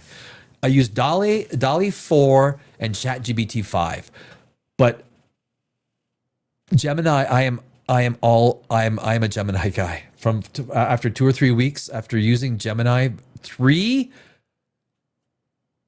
I literally got their top subscription because I do so much, especially from the creative process. I'm actually going to be doing a lot more videos with my own face. I do that on my other channel, Poprageous. But I do like the deep British voice guy that I do on Godless Universe. So I'm going to keep doing those. But so I'm doing a lot of testing with production and AI, different ideas that I can create, the visual concepts that match what I'm talking about, right? And VO, I'm telling you, man, Gemini 3.0 revolutionized the AI market. For those new to the Star Trek fandom, A Taste of Armageddon finds that the USS Enterprise caught up in a war fought entirely by computers. This so-called civilization approach to warfare between people of the MNER 7 and the Vendikar is akin to fighting a battle through a video game. It also simulated that there's nothing truly destroyed in real life, so that there's... Oh, yeah. You guys remember that episode of Star Trek? It was all digital. And so they would go to war and then a fake bomb would hit, and wherever that bomb would hit, the digital people would say, okay, people in this area were killed, and they had to report to for destruction, a little tubes, like little tubes where they were destroyed because they were in an area where faux missiles landed. I mean, that was a great episode. Conceptually, that was a great episode. Gene Roddenberry was awesome. And the studios did not like him. They did not. They did not see what Gene Roddenberry saw. But that was a great. This is the episode that William Shatner is talking about. It's also simulated, and there's nothing truly destroyed in real life, so the civilizations won't stagnate due to the horrors of war. Regardless, there are still devastating consequences. While this way of life prevents the destruction of cities and whole populations, which does preserve these physical planets, those citizens who are registered as being in the targeted destruction zone must report to the disintegration chambers and forfeit their lives. Exclamation mark. I mean, I could see William Shatner talking about this. It's like your character dies in Call of Duty or Dungeons and Dragons, and then someone from the government comes up to you and says, sorry, you were killed during the war. Come with me. Your life has been forfeited for the greater good. And again, that was an episode of Star Trek. So in so many ways, so far ahead of their time, Star Trek. So many ways. As only Captain Kirk, a.k.a. William Shatner, can, the Enterprise's commander sets things right by destroying their computer system and breaking the Prime Directive in the process. That is actually one of the greatest examples where Kirk actually went against the quote-unquote Prime Directive, right? Do not interfere with another civilization's culture, way of living, life, whatever.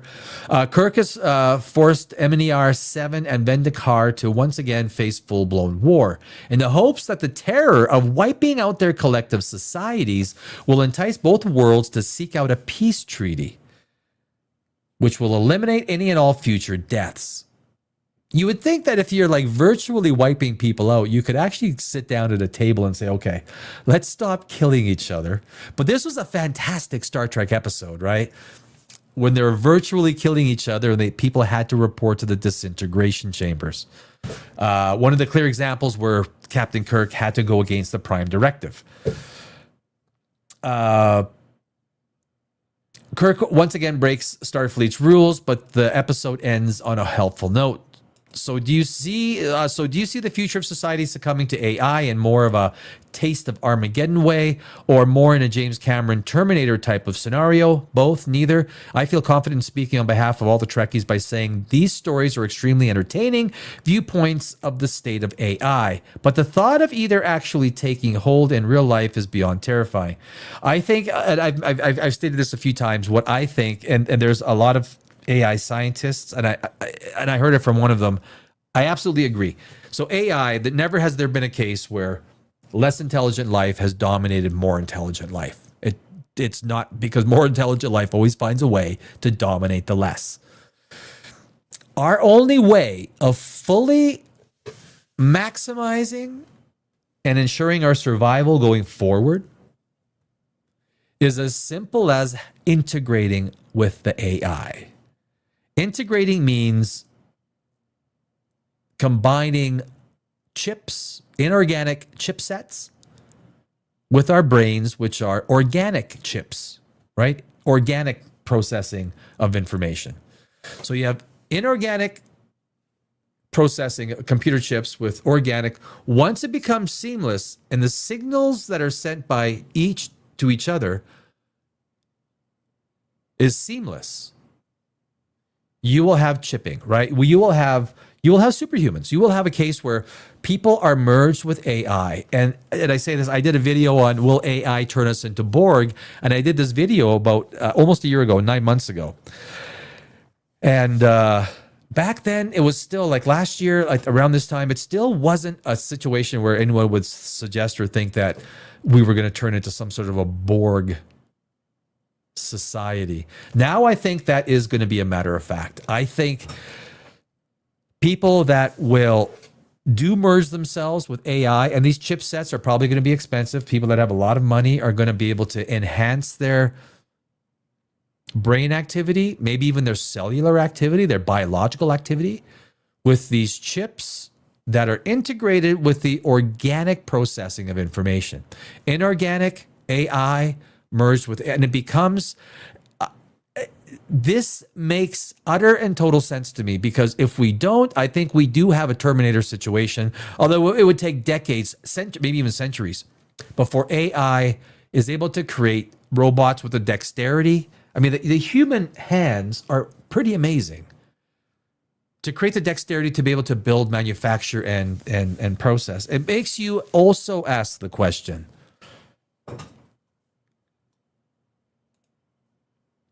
is the Matrix closer to reality than we may have thought? All of these things are becoming less science fiction and more potential.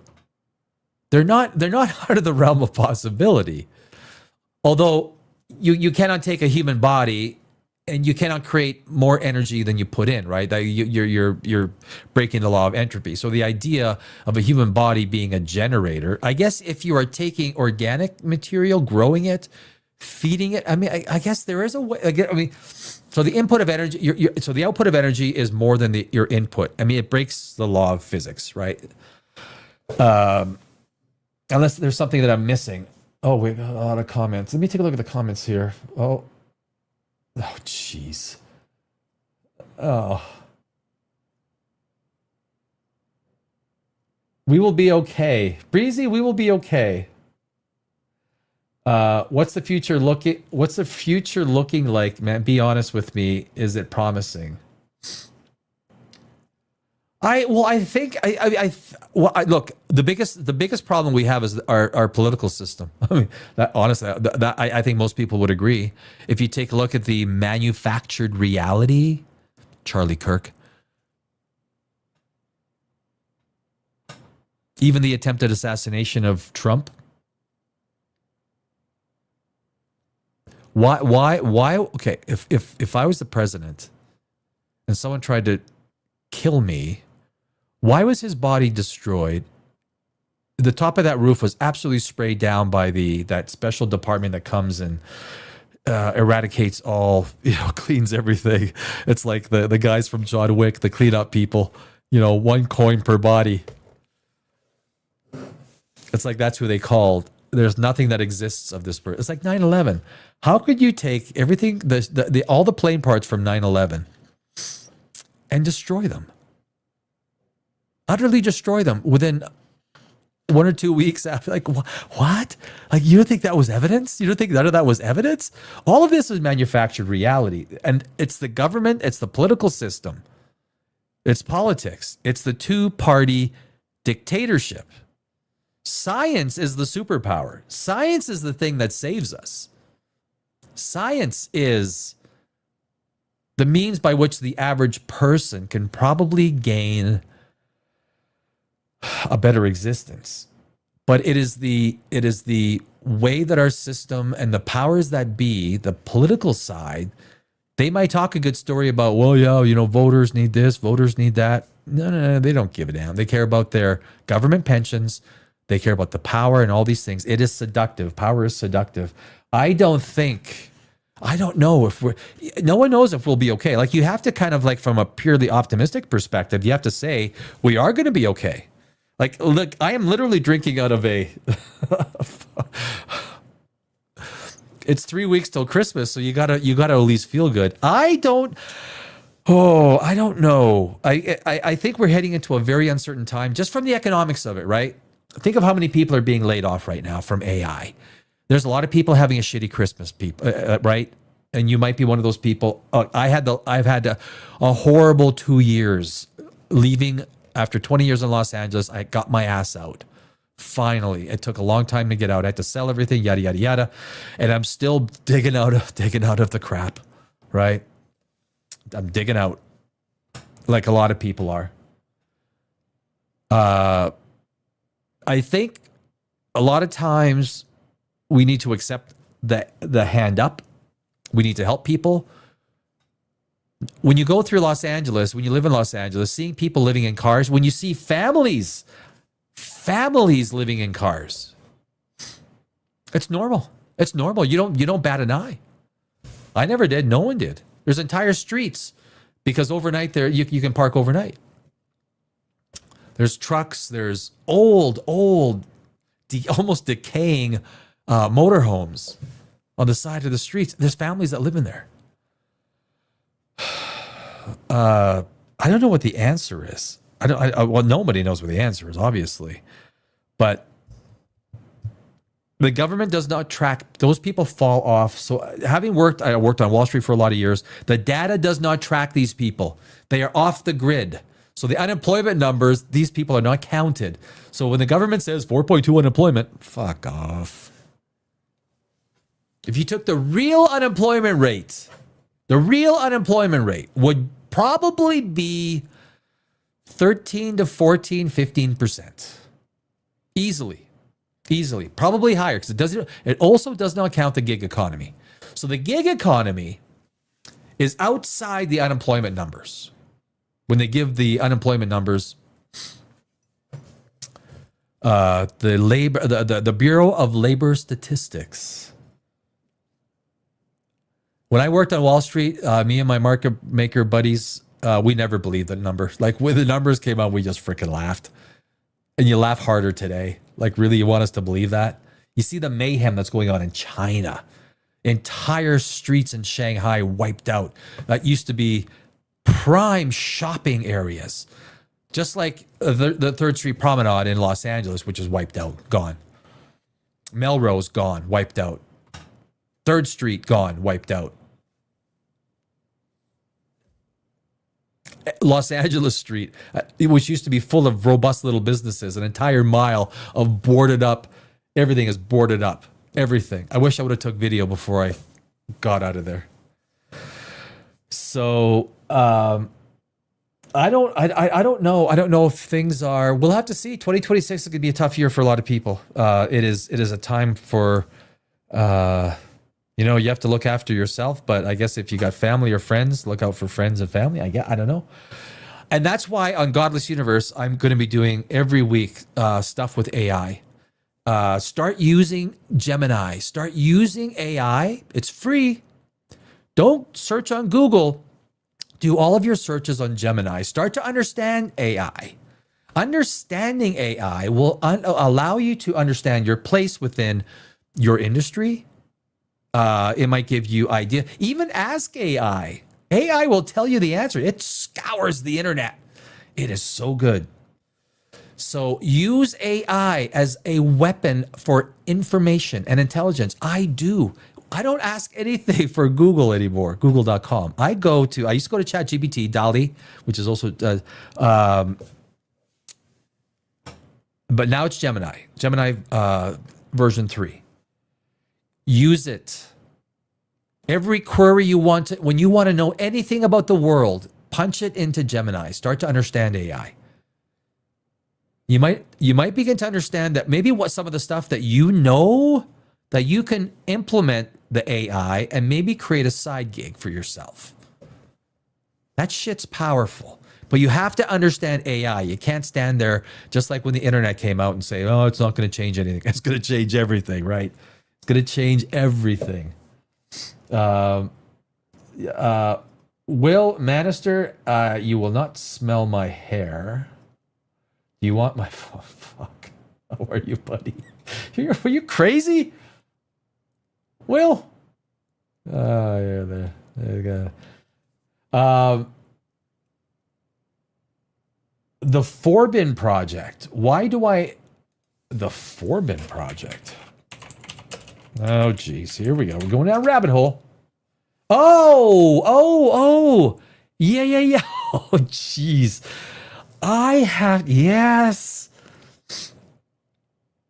Yes, the Forbin Project. Why? I'm like, I know that. Why do I? Yes, the Forbin. I gotta watch that movie now. This is the great thing about doing a live stream, right? There's no way I can be as smart as the combined, I learned so much. The Foreman Project. I think I saw that movie when I was 9 years old. I was born in 67. 1.1 million people laid off as of today. Actually, gurus, it's actually more than that. But yes, that is a fraction of what is and what will be. We pay the government well. Yeah, the government. We pay the politicians' salaries. When there's a government shutdown, they keep getting paid, baby. Oh, yeah, they keep getting paid. The government, I'm sure I'm probably not doing myself a service, but Ronald Reagan, I'm here from the government and I'm here to help. The scariest words you will ever hear. We are in our best place when we have no contact from the IRS, no contact from the government, no contact. We are in our happiest place because they want crisis. They want everything to. Again, science is the only superpower. The political system uses science because it is a superpower in ways that allow to control. And I think AI is probably going to just continue that process, but you need to understand AI to empower yourself. So just go to Gemini. I strongly recommend Gemini. Like I say, I've used a lot of AI. I only go to AI for all of my queries, and the information that it gives you is amazing. It basically imagine going to Google and you Google something and you get all these web pages. Page after page after page. What AI basically does is it takes that query, assembles all the pages, everything that's relevant, and assembles information for you so you don't have to go through every page. At the very least, that's what it will do for you. It will save you hours from scrolling, next page scrolling. Google.com is done for. It's done. Anyone using Google.com is like, what the hell? It's like using a vacuum tube TV. Well, what are you doing? Well, that's like that is like so 2023, which is literally 3 decades ago at this point in time. Gemini is kicking ass. We hire them to do paperwork and take care of us. I gotta move this over here. There we go. Take care of us. That means water, electricity, housing, and food. And, someone made a comment yesterday on the live chat that because there's going to be so many jobs lost and so many people at the top are going to be, the fact that Elon Musk is going to become a trillionaire, don't be surprised. He'll be a trillionaire pretty soon, and Bezos will probably be a trillionaire. Larry Ellison will probably be a trillionaire. What's his name from NVIDIA? Nah, he doesn't. He does not own that much of NVIDIA. He won't be a trillionaire. 100 billionaire. Who else? Zuckerberg. All these big guys, these tech companies will be bigger than countries already on a market cap basis. They will be bigger than the United States. When companies become stronger than the U.S. government itself, I mean, that's hard to see because the U.S. government still has a pretty robust military. People with guns tend to win. But I guess if AI has Terminators to do their bidding, then it might be. Now we're getting to. I'm a science fiction writer too, right? So I'm a screenwriter. I write science fiction. You don't want to merge science fact with science fiction, but the idea that AI is going to become almost logarithmically more important to us every year is not out of the realm of possibility.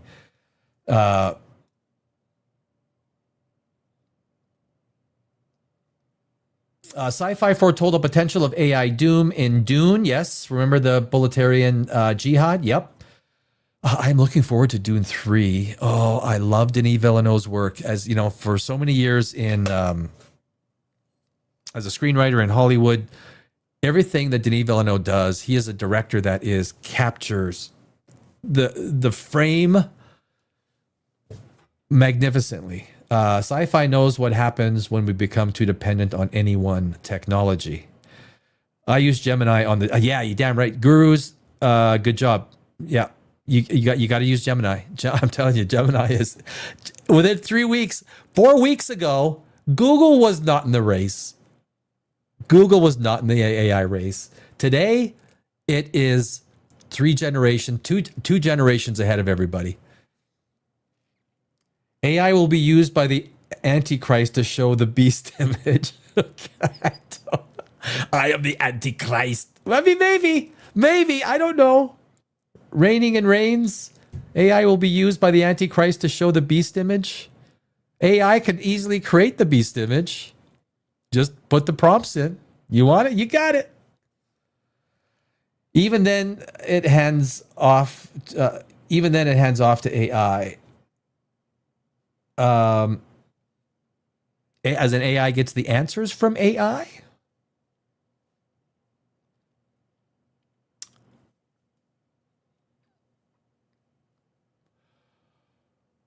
Well, so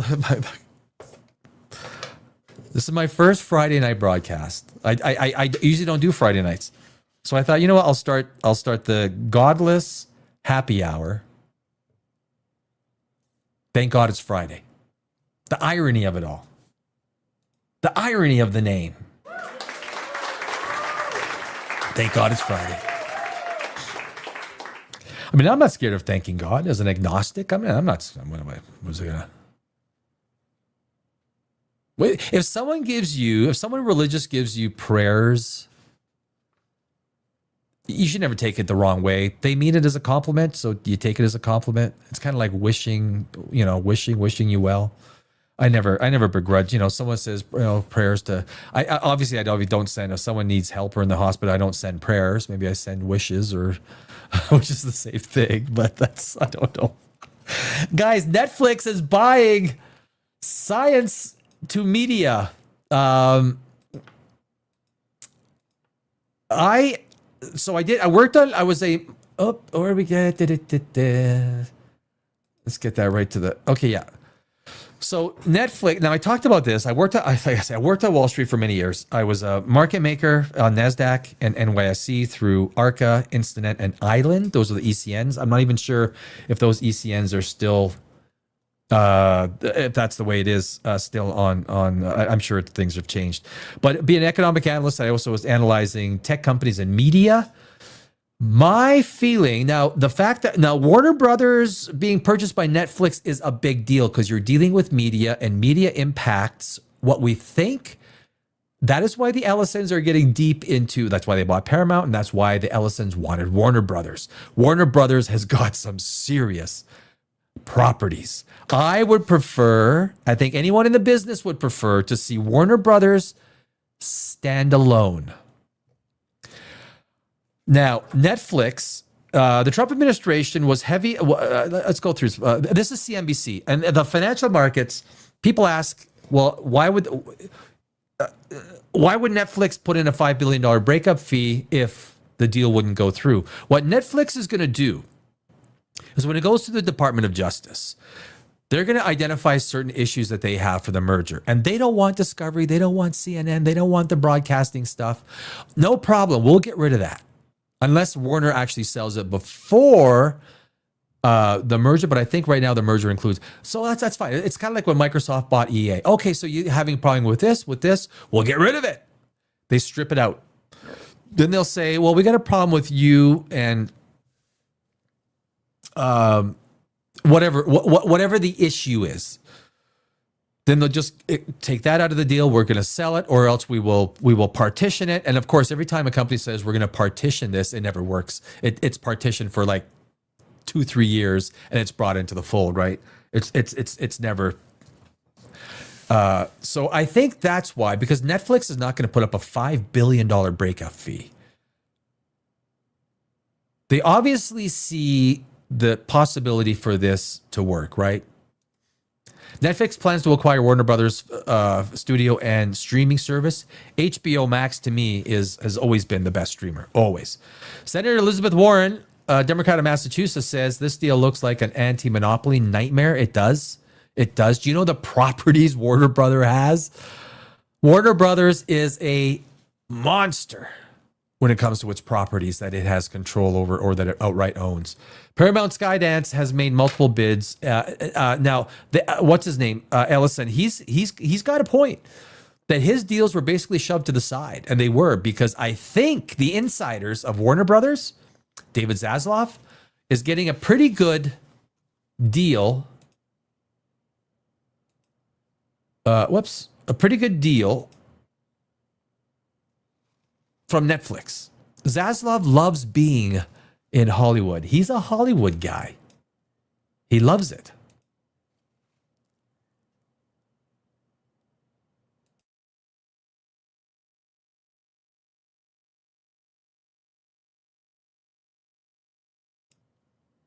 And that's why there's, I think, preferential consideration taken for the Netflix. Because it didn't really... Netflix is the worst case scenario for Lord of the Rings, for Harry Potter, for Dune, for... everything that Warner Brothers owns. The way Warner Brothers was put together with a $40 billion debt load with Discovery, Warner Brothers, and that was a very complicated merger that was put together, not for the benefit of Warner Brothers shareholders, but everyone that invested in Warner Brothers Discovery knew what they were buying into. So I do not like what this, I think the Trump administration, they're very close to the Ellisons. I don't think they want all those assets to go to Netflix, which is very left of center. The Ellisons are right of center. I think that will have a very big impact. I don't think it's going to go through. I don't. I heard it this morning and I was like, no. Nope. Used to propose a $72 billion deal for Netflix to acquire Warner Brothers Discovery film and streaming assets with heavy skepticism. That's like the landmine. It's like, look, a senior administration official told, and they were quick to jump on it, right? If it's usually not a big deal or it might come under some inspection, they usually don't comment on it right away. I mean, this is same day comment from a senior administration official. Netflix said Friday that it would acquire Warner Brothers film studios and streaming services, HBO Max. The deal is subject to regulatory approval, which I do not think it will get. I think Paramount will indeed end up buying it, or Comcast Universal might come in. But shoot. I would still like to see Warner Brothers just... Although I do think the James Gunn DC universe could it's bye-bye. Like Paramount or Netflix takes it, James Gunn is gone. That first Superman movie was, from a screenwriting perspective, garbage, crap. Terrible screenwriting, terrible storytelling. A Netflix Warner Brothers would create one massive media giant with control of close to half of the streaming market, threatening to force Americans into higher subscription prices and fewer choices over what and how they watch, while putting American workers at risk. I do not usually agree with Elizabeth Warren, but I do agree with her here. Very much so. It will undermine the creative process. It will put too much power of media. You can argue, look at what Disney fucked it up. Netflix is almost 3 Disneys in market cap. 3 Disneys in market cap. Under Donald J. Trump, the antitrust review process has also become a cesspool of political favoritism and corruption, Warren said, like it's not under a Democrat. You know, the politicians that talk, I'll talk this way for this, I'll talk this way for that. The Justice Department must enforce our nation's anti-monopoly laws fairly and transparently, not use the Warner Brothers deal review to influence peddling and bribery. Well, you got to start doing that with the tech companies. You got tech companies that are worth $4 trillion that just keep buying stuff up. They're in everything. You think maybe at some point in time someone says, I think maybe Microsoft might have its paws into enough things. It's like, build the shit that you already have. Allow other markets to develop and let other unicorns to prosper. Competition, not at the mega cap level, is what we need. Now, that includes Elon Musk, Zuckerberg, all of them. That's my opinion. That's how the free market is supposed to work, right? Paramount Sundance had made multiple bids for the entirety of Warner Brothers Discovery as opposed to a subsequent company's assets. Paramount's final bid, which was received Thursday evening, was for $30 per share, all cash. All cash. CNBC previously reported. Comcast also made a bid for Warner Brothers film and streaming properties. The New York Post on Thursday reported that Paramount Skydance chief David Ellison met with Trump officials and the key lawmakers in Washington, D.C. on Wednesday to press his case against Warner Brothers Discovery potential selection of Netflix as a merger partner. It's no secret the Trump administration is very close with the Ellisons. Trump wants to see Warner Brothers with Paramount. Now, I would say from a creative perspective, because David Ellison is a little bit more of a traditionalist as far as we can tell or see. Now, you can argue the Ellisons are very pro-Zionist, right? Everyone dealing with the whole Zionist thing is going to say Larry Ellison gives billions to the Zionist movement and the idea that you're owning media. Some people will say, you know what they're going to say. I don't think I have to say it. I'm sure I'm going to get some ripple comments. Oh, you son of a bitch. It's like, look, I'm a reporter here. But I do not, having been in Hollywood for 20 years, being a screenwriter, understanding what a lot of directors, production people go through, what's best for the industry, Warner Brothers as a standalone entity is the best. I like the idea of Warner Brothers selling off Discovery, selling off those assets, and letting WB be independent.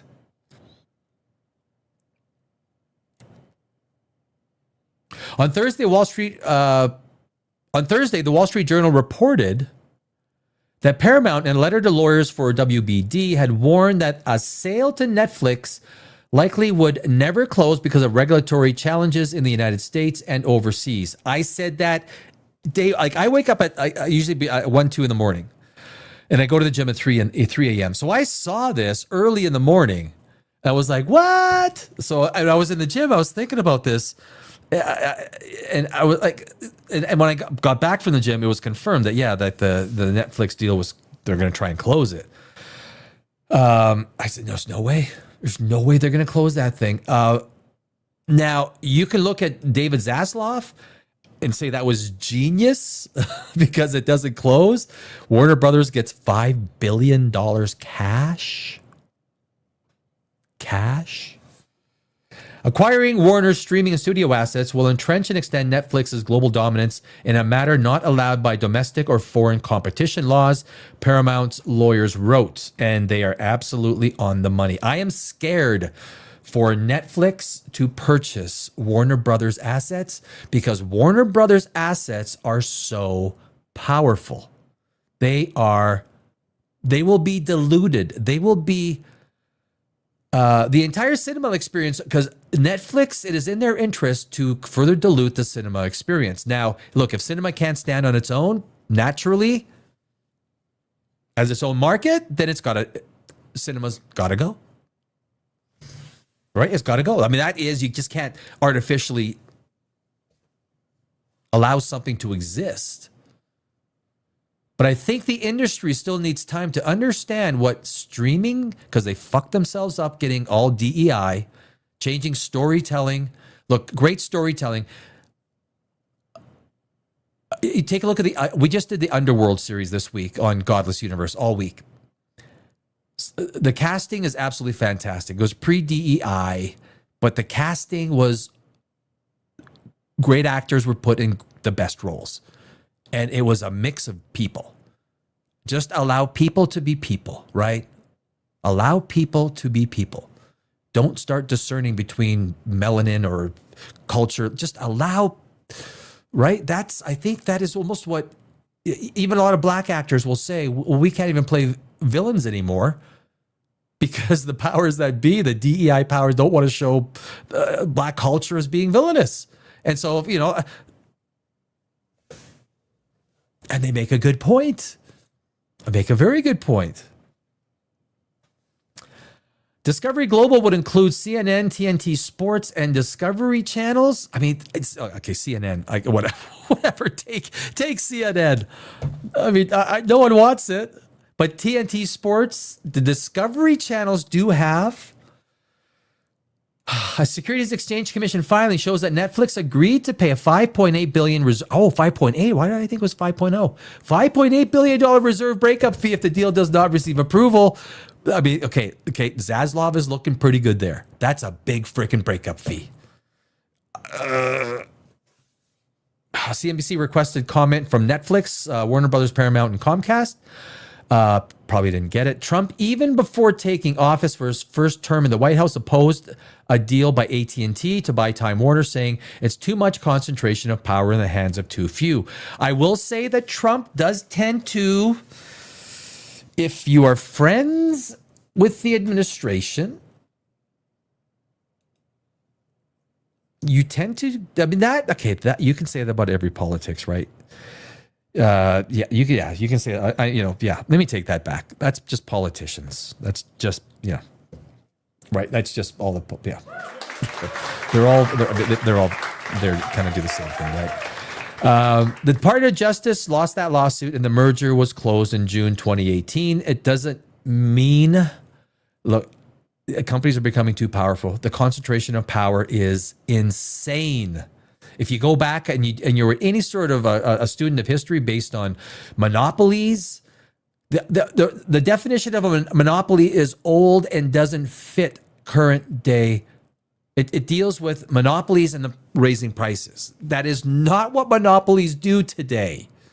They lower price, just like Amazon lowered prices to obliterate competition.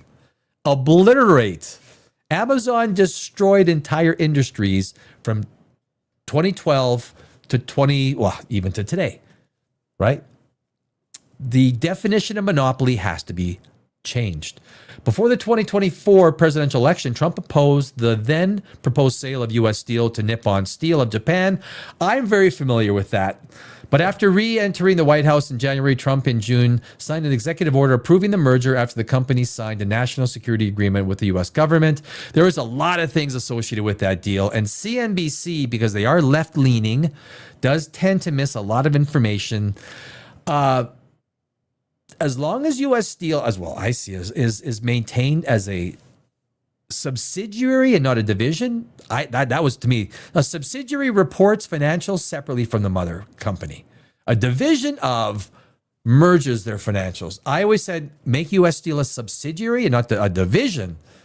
You might have some good talking points. I don't know exactly how the final deal was constructed, nor was it ever put out there. The agreement gave the U.S. government a golden share in the right. That is the one thing that Trump is doing is the government is taking equity positions in a lot of, as long as it's not majority, right? Because that's socializing. That's communism. If government owns 51% of something, certainly an industry, that's socializing, right? Government has control of it. That's no bueno. It's no bueno, senores and senoritas. The agreement gave the U.S. government a golden share in the merged company, which Trump claims gives a president total control. Not sure that's good.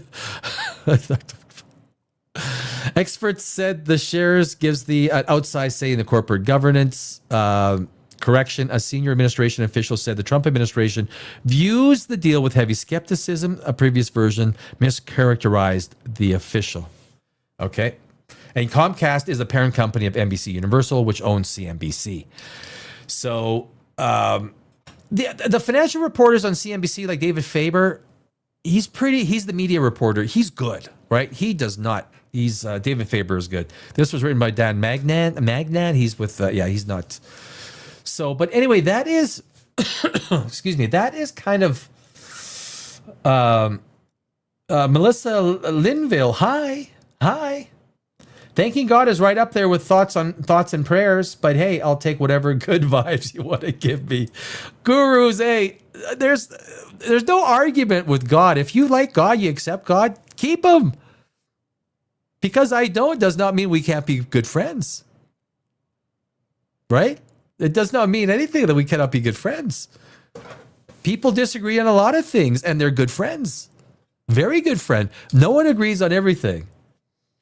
And agreeing on religion, blind faith, the idea, concept, I believe in science. I believe in 6 times 4 equals 24. I believe in 1 plus 1 equals 2. I believe that the universe works under a set of physical laws that govern it, you know? But hey, I have a lot of friends. I have a lot of friends that are religious. A lot of friends that believe in God. I don't. We still go out for beers and chicken wings and make jokes and basically laugh about the same things, right? So that is anyway. AI 3. Yes, yeah. I don't. Yeah. So anyway, I think Doomsday. We talked about Doomsday. I mean, the Netflix Warner Brothers CNBC thing, that was kind of like. It's a big deal. It's a big deal because it affects science fiction properties. You can never underestimate the power of science fiction as it relates to the science industry. Many science fact people, astrophysicists, planetary scientists, cosmologists, they watch science. They grew up with science fiction. Science fiction accelerates the dream process, right? For people to get out there and it fuels the brain juice, the imagination. We know that science fiction is not science fact, but science fiction fuels the brain juice of imagination, and that is why Warner Brothers, with some of the properties they have, is such an important thing that Netflix not buy them. We need the vices of creativity, especially as they relate to science fiction, fantasy, that whole genre, just like it did in the 60s, 70s, and 80s. I mean, look, Star Wars, Dune, Star Trek, Space 1999, Carl Sagan, Cosmos, Star Wars, all these properties accelerated the desire for humanity to seek more beyond the moon. Science fiction may not adhere to science fact, but it gets the juices of imagination going. And I think that's why if I would make the Netflix owning such a massive property like Warner Brothers will create stagnation in the creative process. It will eliminate competition, which fuels those things that we need. So yeah, I hope that something changes for that. Next week, guys, we're getting into China in crisis. If you have not seen the streets of China, in Shanghai, in Beijing, you will be floored by what I'm going to show you next week. China is a disaster. It's a disaster. Shanghai, I got some new AI stuff. We're going deep into AI every week. We're going to be doing a little bit of doomsday stuff. We get into the films, right? We get into the I'm a screenwriter, so that's my wheelhouse. Aliens. Oh, I got some. Age of Discovery. I reviewed that this past week. Next week, we got some other stuff on aliens. We're going to be talking some aliens, my friends. So, and I guess Randall Carlson, he went to the hospital. I heard Randall Carlson. You guys know Randall Carlson? Randall Carlson. He went to the hospital. So I don't want to say prayers because it doesn't come across genuine. But best wishes for Randall Carlson. Hopefully he's okay. He was rushed to the hospital or something like that. Haven't seen any news on it, so hopefully he's okay. I mean, I'm not a guy I agree with in a lot of things because I'm a science guy. But next week is going to be full of some exciting stuff, guys. A lot of exciting stuff. Everything from AI, 3i Atlas, Avi Loeb, China in crisis, movie stuff. We're going to be talking about Warner Brothers. Next week is going to be fun. And not to mention Christmas. Oh yeah, that's the Grinch.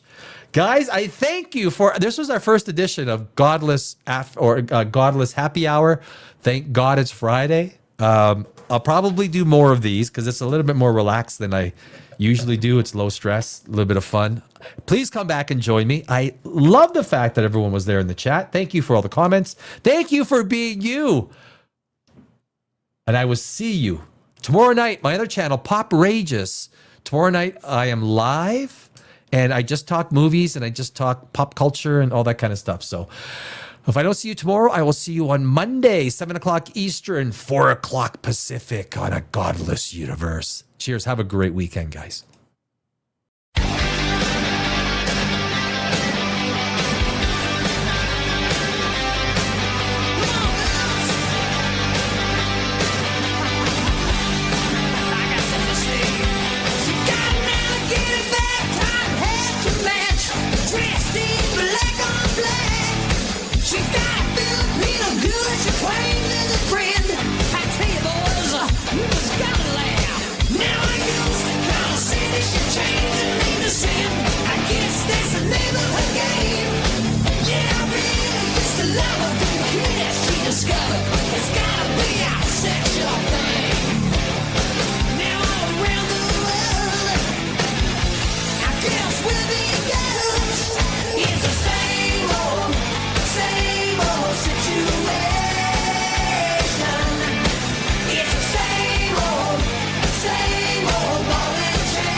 Okay, children, let's take our seats. Yeah, baby.